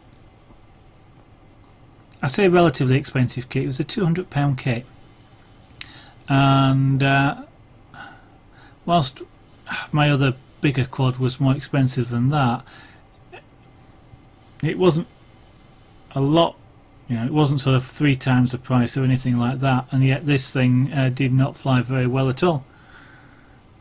So I don't know. I need to at some point go over it, probably factory defaulted again. But at the moment, it's I was really disappointed in it. I just haven't had time to charge the battery and try it out again and try trimming it again from scratch. I'm not sure the speed controllers have initialized properly in terms of their settings, given that when you start the thing up, they start up individually, which suggests that they're not set correctly. But we shall see. At the moment, I've not really had sufficiently reasonable weather long enough to want to charge it up, and it does need to be a fairly calm day. Arif mate, good afternoon. Welcome to the studio this afternoon.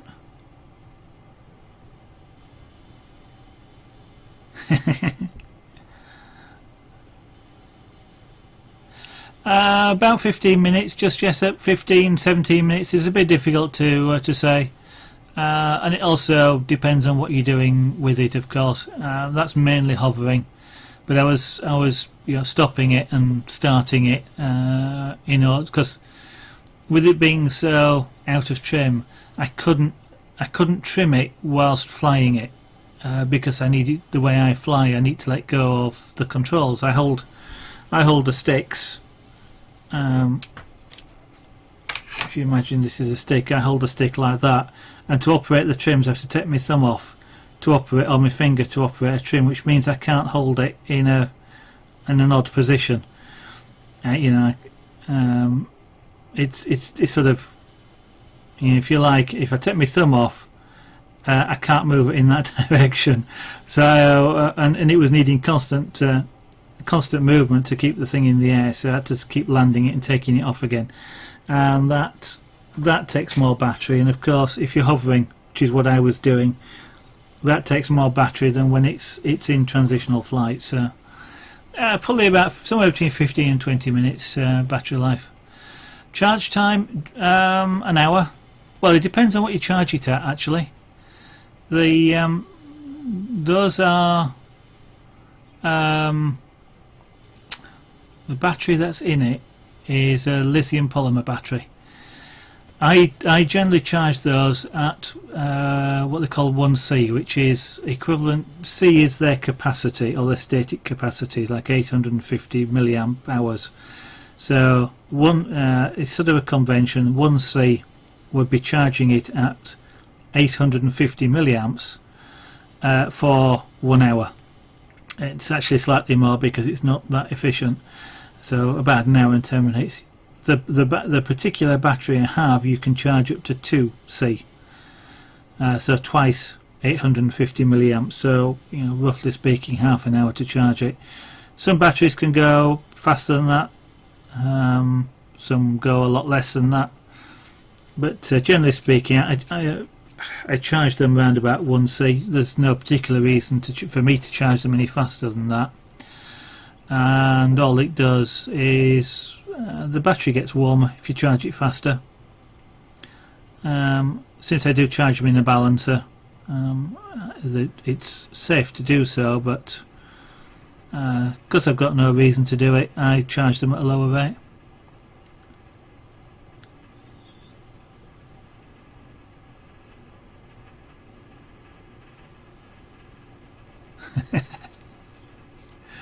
Oh, it's not unusual, Arithmia. Yeah, back when I had lots of time and didn't do anything. These days I've got so many things I want to do, like carving and pyrography, and don't have time to do any of it. And it can be a little bit frustrating. So we've got another wheel cover here. That's the wheel case, so down there.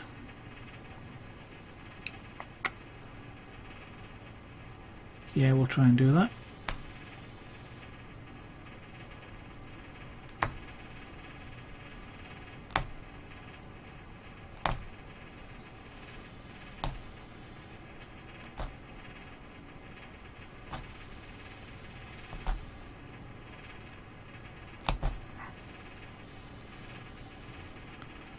Yeah.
Yeah, I'm sure that's the case for me.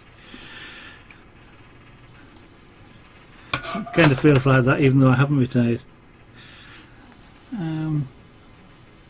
Ectoplasm, good afternoon, welcome to the studio. Red Cake 11, also welcome to the studio. No, just an odd one, Red Cake. I'm just felt like doing some of this, so I thought I'd do it on stream. So a bit there, and this one.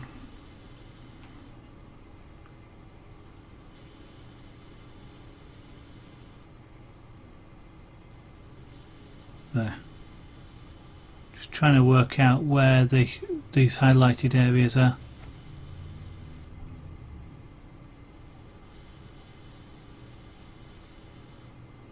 So that's the steps. As then, yeah, it goes down like that. Okay.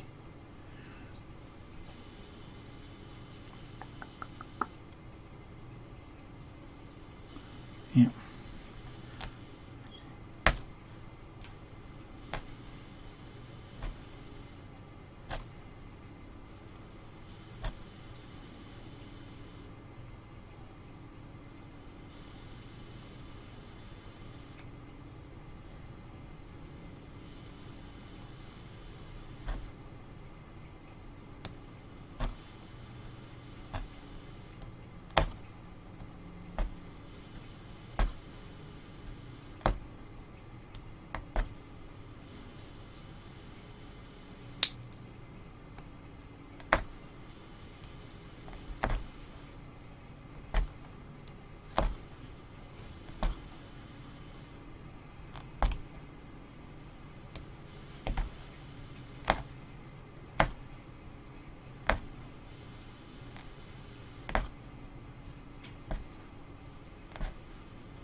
Oh no, it's alright, ectoplasm. I mean, everybody comes and goes at times. It's not.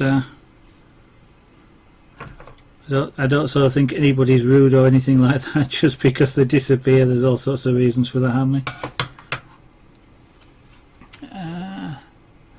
Crashing every 3 minutes. Hope you sorted it out anyway.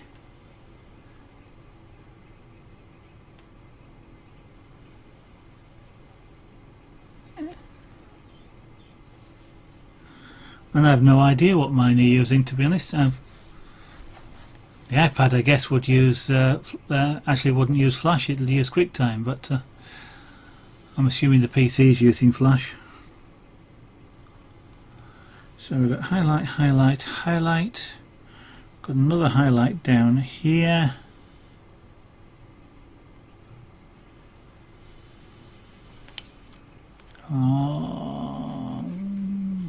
That area there.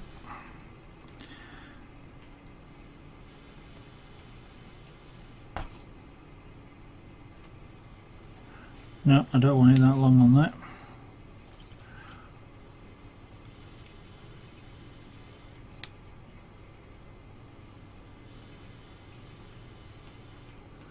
Okay. Oh.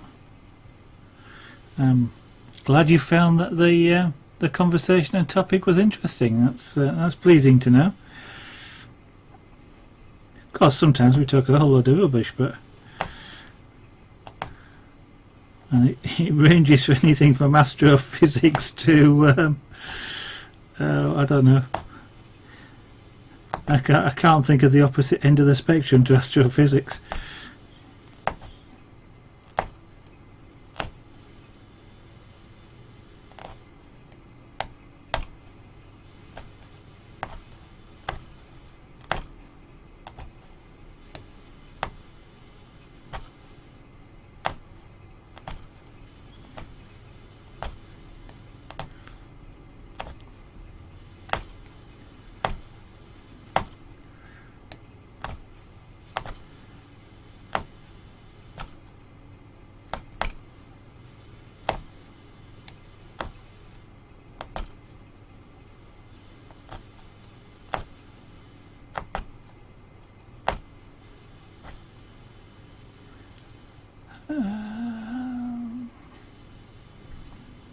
Okay, a couple of bits of random highlighting at the bottom end. Xenobiology, yeah, that's the opposite end of the spectrum. Well, I don't know. Astrophysics and xenobiology, they're kind of in the same ballpark, aren't they? Big ballpark, I admit, but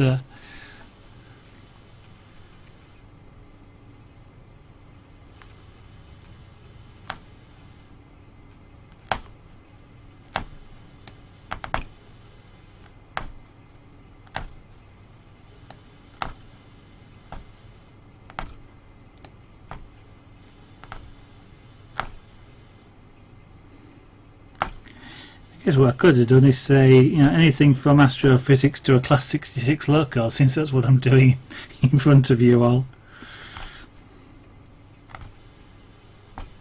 Yeah, or the discussion on the colours of railway lines. Yeah. Oh, he's gone. Sorry, I was just looking round the corner of my monitor then. I had a visitor earlier on today. He's been ignoring me for a few days. He's found himself a box, but Junior actually visited me earlier today and sat on my knee for a while and then went and laid behind my monitor, which is quite unusual for him at the moment. Yeah.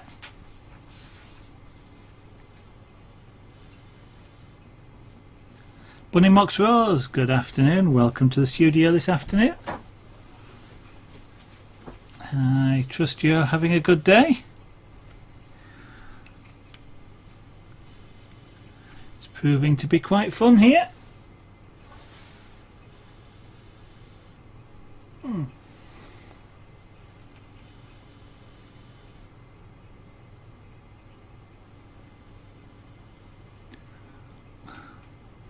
that must be quite bad if my with a 2-minute delay.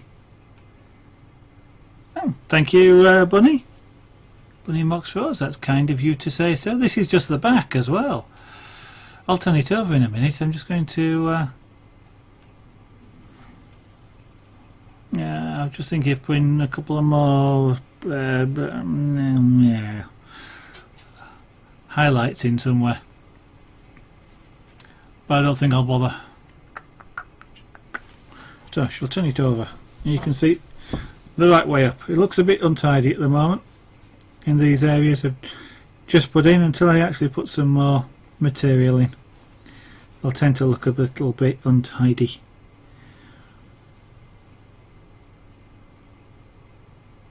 And I'm actually wondering if I've made a mistake, but we shall see how it turns out. I'm going to change thread. No, I won't. Yes, I will. No, I won't. How's that for a quick indecision? That was decisively indecisive. I've missed a bit of highlighting out that I wanted to put in.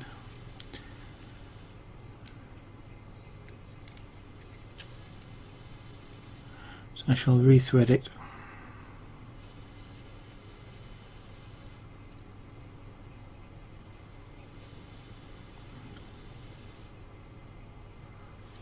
Oh, horse riding. My wife has ridden a horse exactly once in her life, I think. Actually in the cowboy town that some of you may have seen the picture of. And she loved it and would quite like to do it again, but she keeps not quite getting around to it. Wouldn't be in the Spanish cowboy town, but actually in a local riding school, of course. But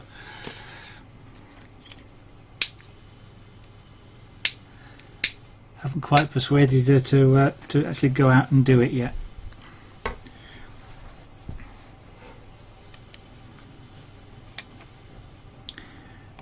So with just a real highlight across there.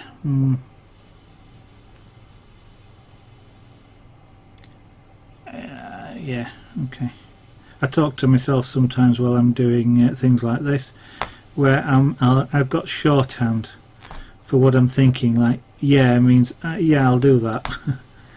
What of course I'm not articulating is what on earth it was I was going to do.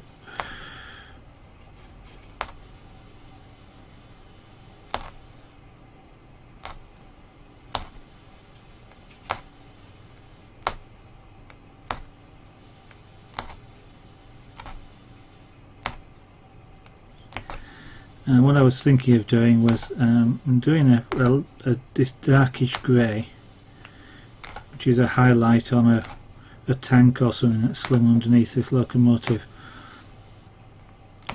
But there's enough of a lighter highlight across the top of this dark grey, perhaps to use a lighter grey, just one row of loops, stitches, however you want to describe this, to put that in as well.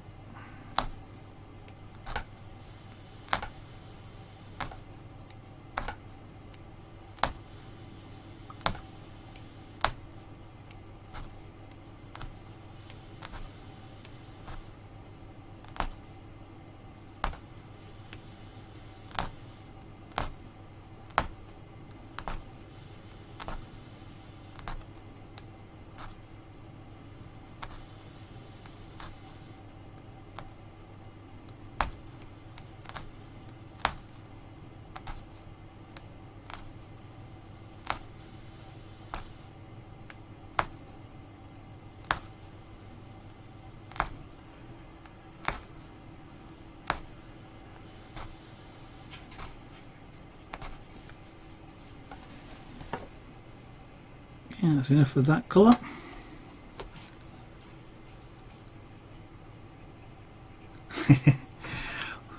Well, arithmetic, that's probably not the best reason for getting a pet cat, to be honest. But if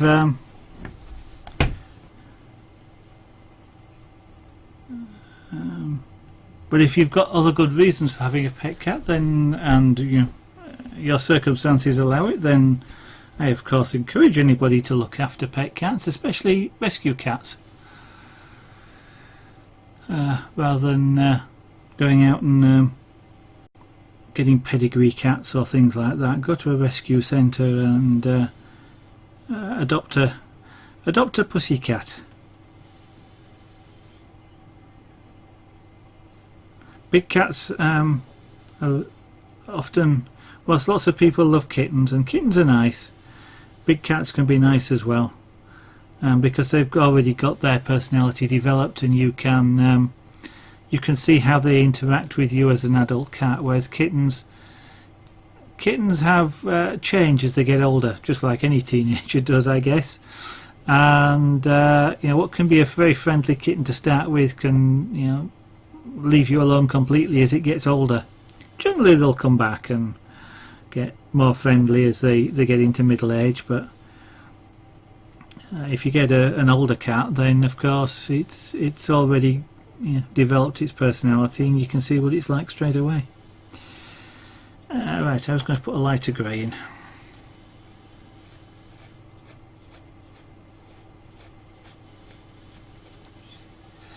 Yeah, I've had a few of them. I had to get them out from behind cupboards and off of curtains and things like that.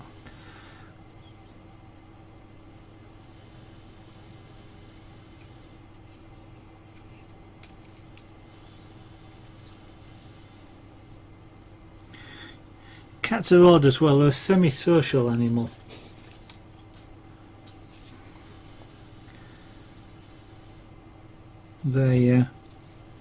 They like being by themselves, but they also like company, which is a bit of an odd thing.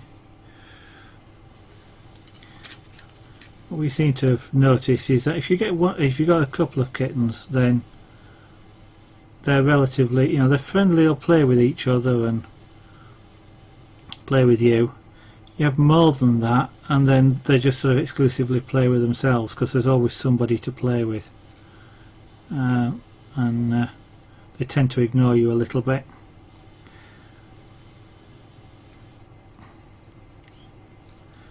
But if you do get, if anybody does get kittens as a a house cat for themselves, make sure you handle it, play with it an awful lot as a kitten, because the habits you form with them then stay with them for the rest of their life. So if they're used to, for example, being picked up and carried, if that's what you want to do, then they'll tolerate it later in life, whereas if you start just trying to do it later, it's an awful lot of training, if you like, to get them to accept it.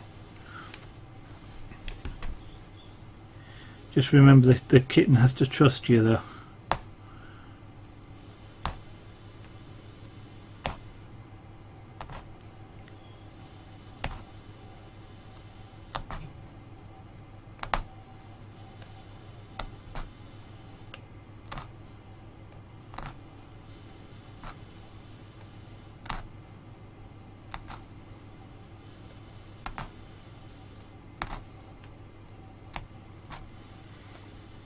Yeah, just one row.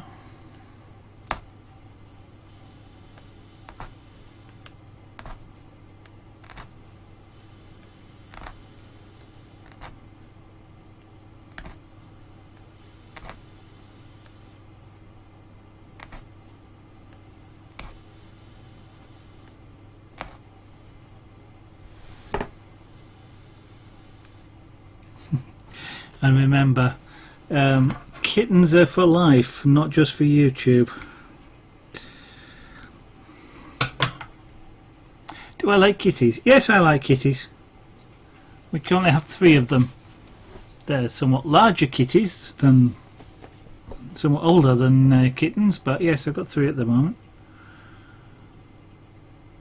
Had cats for lots and lots of years now. Okay, Arif Maya, have a good afternoon, evening, morning, whichever time zone you're in for the rest of today, and see you later.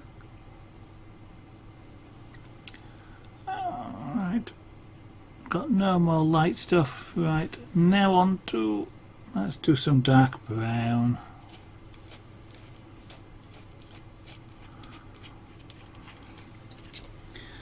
Before I get down to the really dark black. Well, yeah.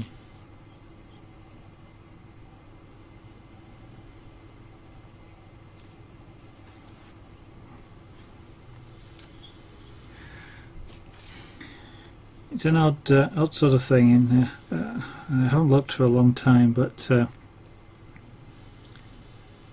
one time, shall we say, I had reason to look at a lot of house paint, and it was actually amazing that there's more shades of white and black available for house paint than there is any other colour, or was at the time. You could get something like about 40 shades of black and about 30 shades of white, and then there was about 20 other colours. I'm not sure if it's still true, but doesn't surprise me. Doggies? Yeah, kind of both really. I don't mind doggies. I don't have dogs, and littler dogs. I prefer the bigger dogs to the littler dogs. The little ones tend to be somewhat yappy, and never particularly felt comfortable with what they were going to do. Whereas the big dogs, you kind of can see what they're about to do. But there again, you get something like an Alsatian, which, when it stands with its paws on your shoulders and is looking over the top of your head, you know, they're can be somewhat intimidating as well. Yeah, I don't mind them. It's not a case of liking or disliking, really. Right, where do I put this thread now?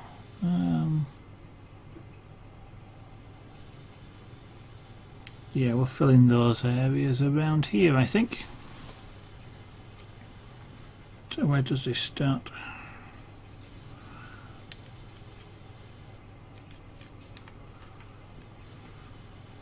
So wheel case is there, so it's probably about there.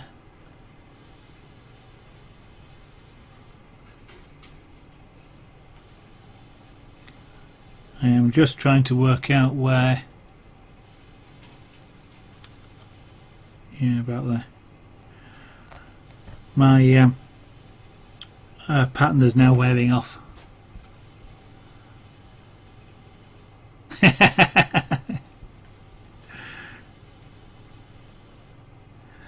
I have seen Bernard in the background, but he was laid down, stretched out, head flat on the floor, so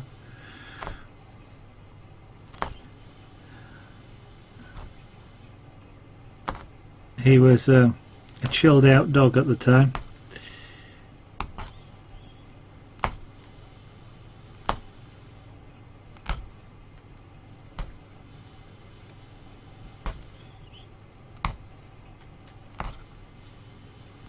And no matter what he's like, I bet Loss wouldn't swap him for anything else.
I kind of agree both with you, Bunny, Mox Ross, and with Holocall, to be honest.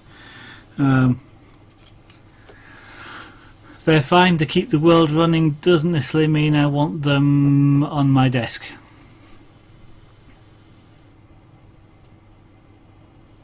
Yeah, no, he's yeah. He's the Saint Bernard, isn't he? And they are really surprising. And even like I say, even if they sort of just stand up, they're sort of, you know, they come up to your waist anyway to those sorts of dogs, and that's without the full length. And then if they actually decide to stand on the paws, and it is amazing.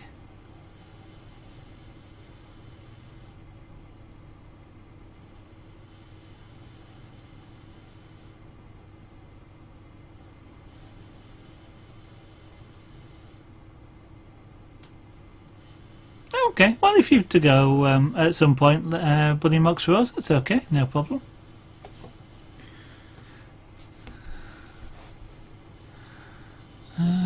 So we've got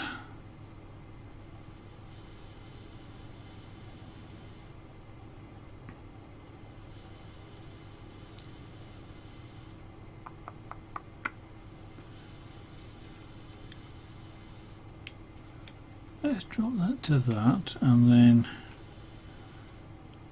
go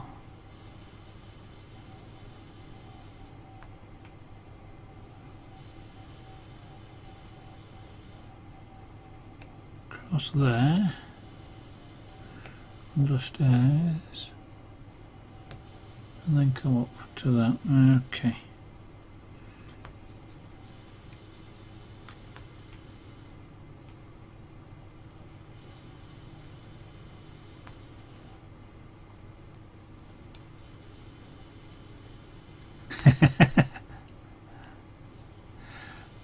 Oh, I find random cats in random places. One of our cats was a rescue cat. It was found in the middle of a town near where I work. Just one day, just going past, and it was dodging out of a flower bed and dodging back in as a kitten, actually. Somebody had abandoned it. Took a little bit of catching. Almost caught it the first day. I tried, but didn't quite set the cage up properly, and it didn't trip it, and it was then afraid for about a week. It took us a week to catch him. Or her, actually.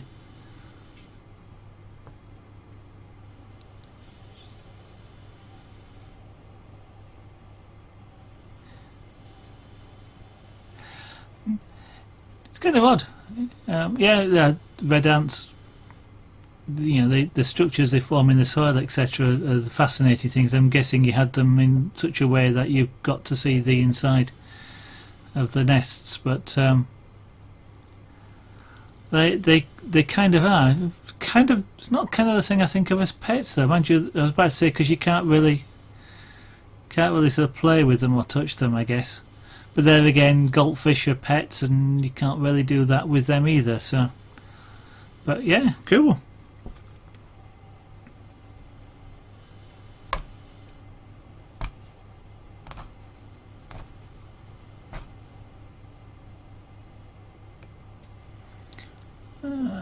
Just slightly lower than that. Yeah, okay.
84 guy, good afternoon. Yeah, it's a stinging bit that I don't particularly care about for holocaust. It can be quite painful, I understand. Eddie, good afternoon. Welcome to the studio. You went live just as I did this afternoon, so I didn't get a chance to watch you. I did drop in just to see what you were doing, and then, but I already had my stream running at the time, so I thought I'd better carry on with what I was doing, which was, of course, this. That doesn't look too bad, and if the rest is in black, which is slightly, which is obviously slightly darker. It should help it show up a little bit.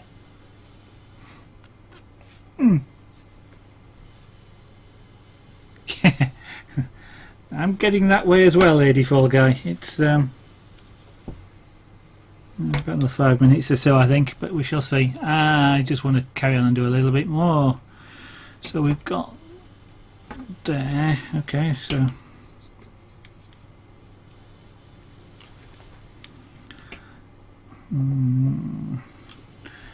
Can't look at this upside down. I'll look it the right way up. That way is there.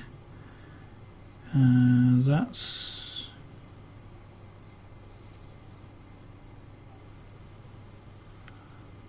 the case. That's for us. Okay. Right.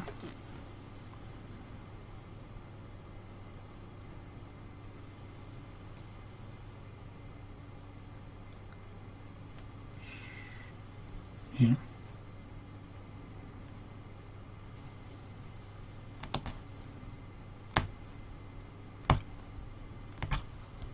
So I trust you had a good stream then, 84 guy.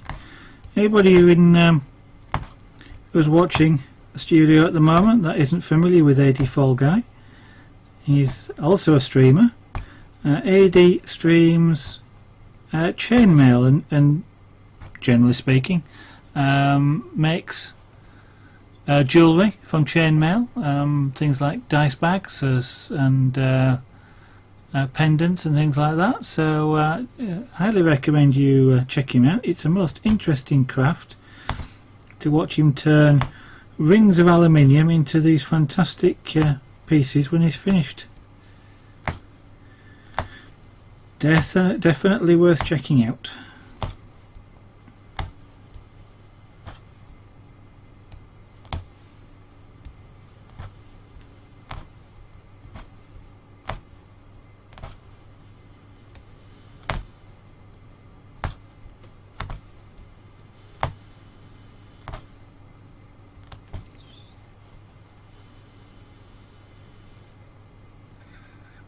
Okay, sounds cool.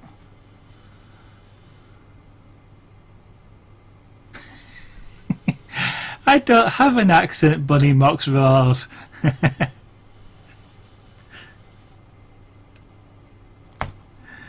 It's alright. Isn't that what everybody says? I don't have an accent. Thank you.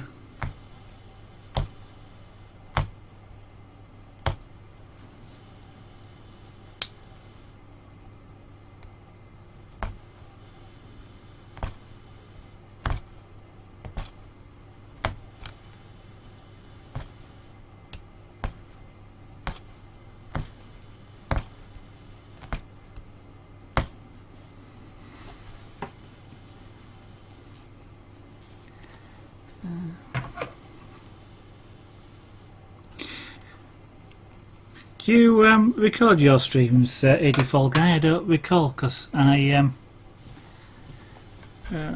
will probably have to try and see if I can watch some of them back if you do, given that we usually tend to stream at about the same time. Yeah, no, Bunny Mox Rose, I do follow that everybody has an accent. It's just one of those funny things that everybody just goes, but I don't have an accent. You always think of somebody else's having the accent, accent, not yourself. But now I do. I have a Yorkshire accent.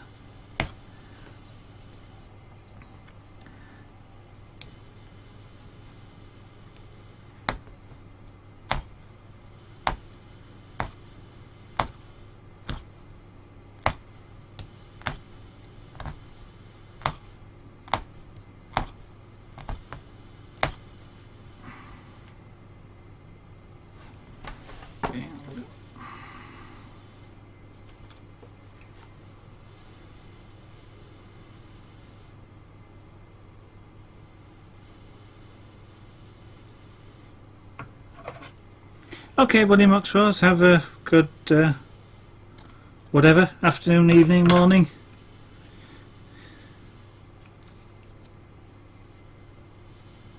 I don't know why I'm saying this. Well, if you don't know why, I certainly don't, Buddy Muxrose.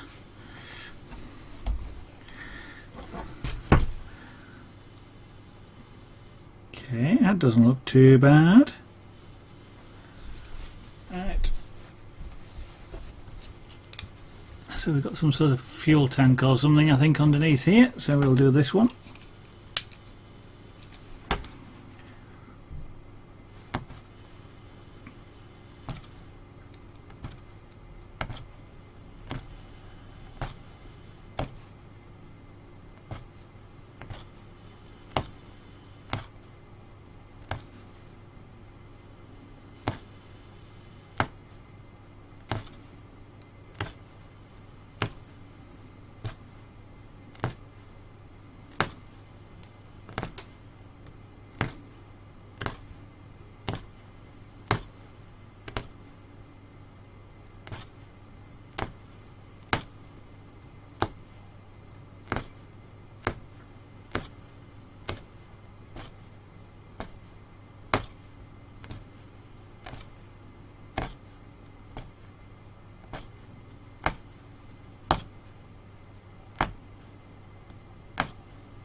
Right.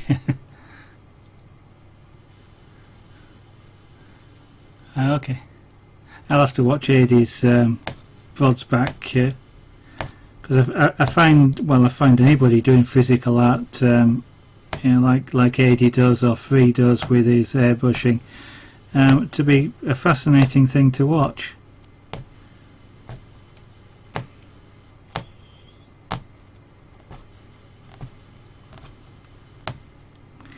I must admit, I don't often think of watching the VODs back though. Kind of Twitch doesn't really encourage that almost. It's I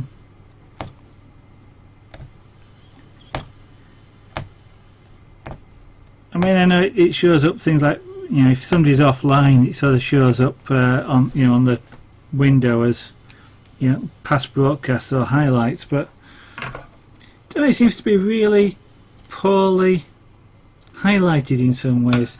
It's almost as an afterthought rather than being a, you know, sort of a fairly useful part of the service and the channel.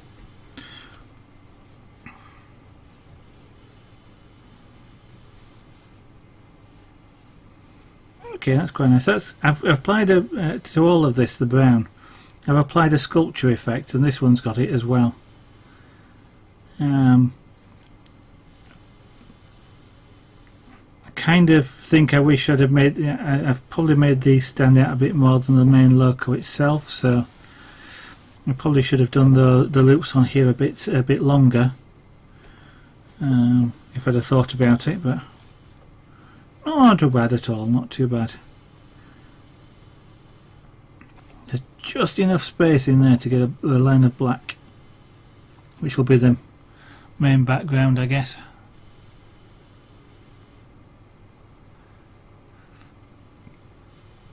Thank you very much, Bunny Mox Rose. Yeah, the highlight system's a real pain in the neck. I don't know if many people have played with it. Free obviously has, and I've tried. It's a real weird thing. You can set the sliders, which you would think would be the bit that you want it to highlight, but it isn't. It's whatever's typed into the time boxes. So you can use the slide. You've got to use the sliders, or you can use the sliders to see what the time is. You've then got to transfer that across into the box. And if you don't do that, it just uses whatever time's in the box for the highlight, and nothing to do. And it's kind of, why? Yeah. Anyway.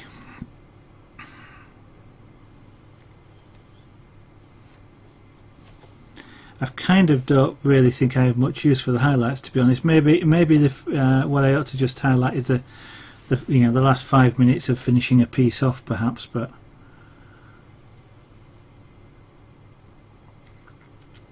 because it takes so many streams to do anything in particular that without it being in some sort of time lapse, then it would be difficult for people to watch back anyway. Right. And we've got some more brown stuff at the back here for this bogie.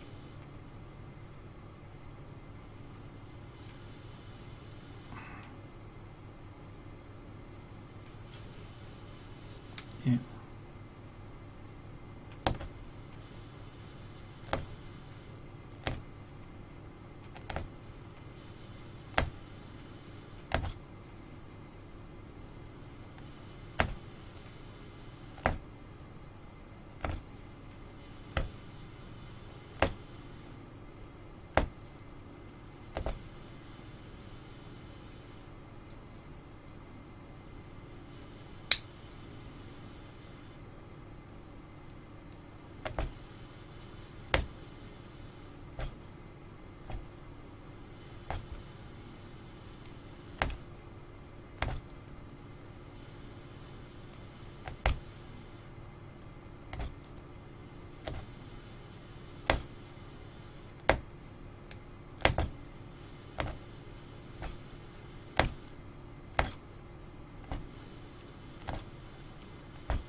Yeah, but the set at the current time is the current time that the playback window's at free, not the current time that the yellow marker's at.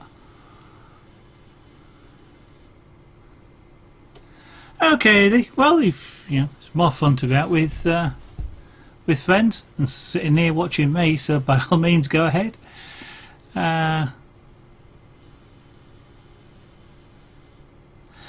I've never had any problems with the YouTube export.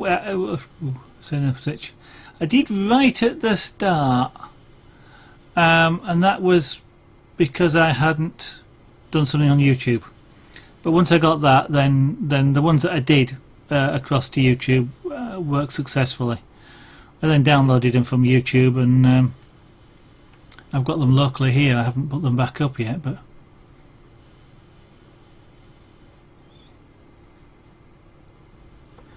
yes, it would be. I was going to say it would kind of be nice to be able to just export the whole lot to YouTube as well, without having to put it down into. Oh no, that is a problem. I'm just thinking then that is a problem that I had with the YouTube export. Somehow, and it's probably to do with those yellow markers. I thought I was highlighting something and exporting it to YouTube, and what I ended up with is the full length of the video on YouTube, or something that I can't remember now. I know there's definitely something odd about it.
There we go.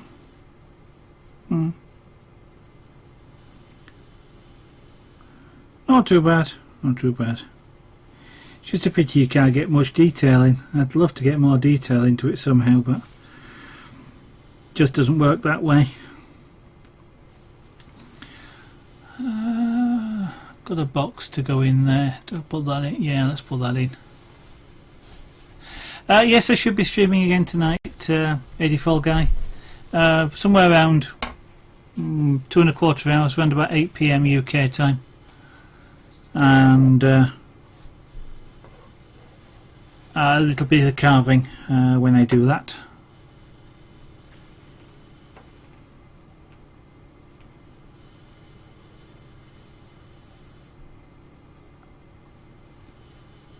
Yeah, we'll use 3.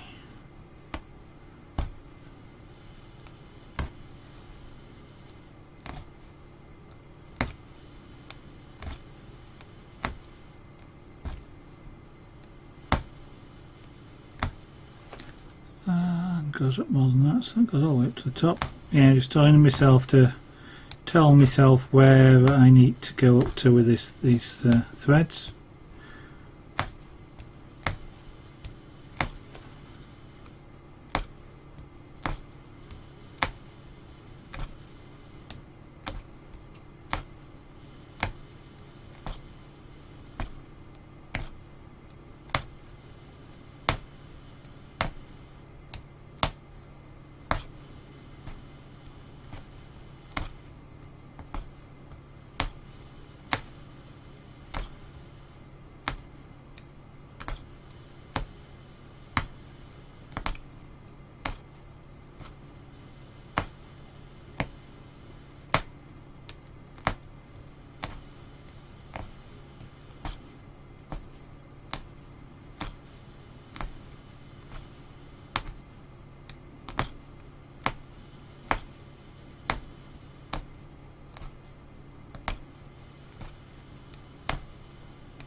What I might do when I put, if I've a cause to put a bit of yellow in the needle at any point, is I might just throw a little yellow stitch just in the middle of here, because there's a little yellow warning label.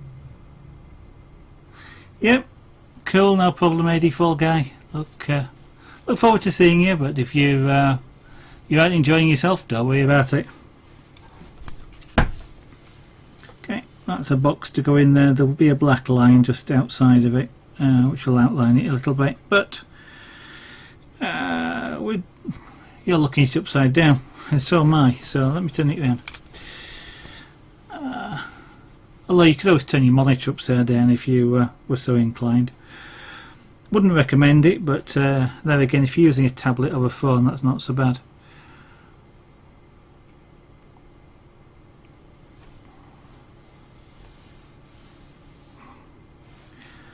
It's coming along quite nicely, I think.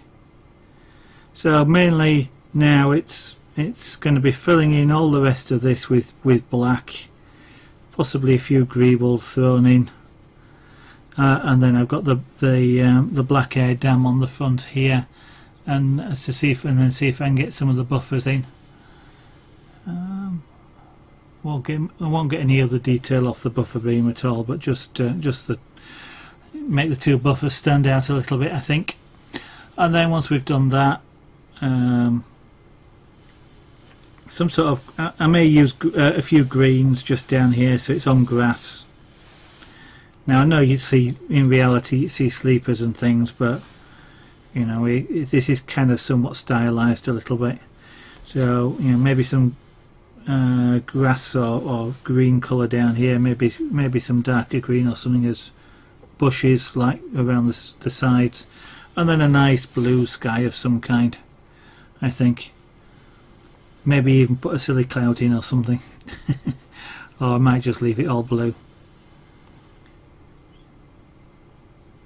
But it's progressing. It's constant changing of colours and doing lots of little fiddly bits takes a fair bit of time. These two areas around here will go fairly quickly when we get to them.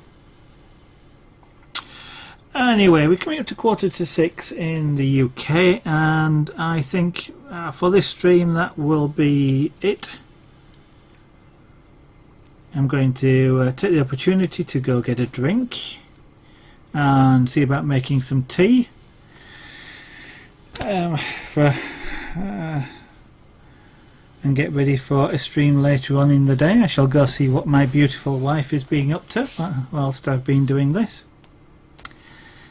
So, if there's anybody watching who isn't already following, I of course encourage you all to do so, to follow me. That would be fantastic if you wanted to do that. And of course, Twitch will then, in theory, notify you when I go live.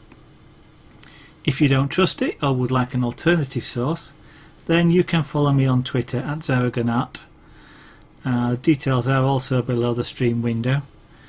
And then Twitter should hopefully tell you when I go live, as a tweet does go out when I start a stream, and that should be more reliable.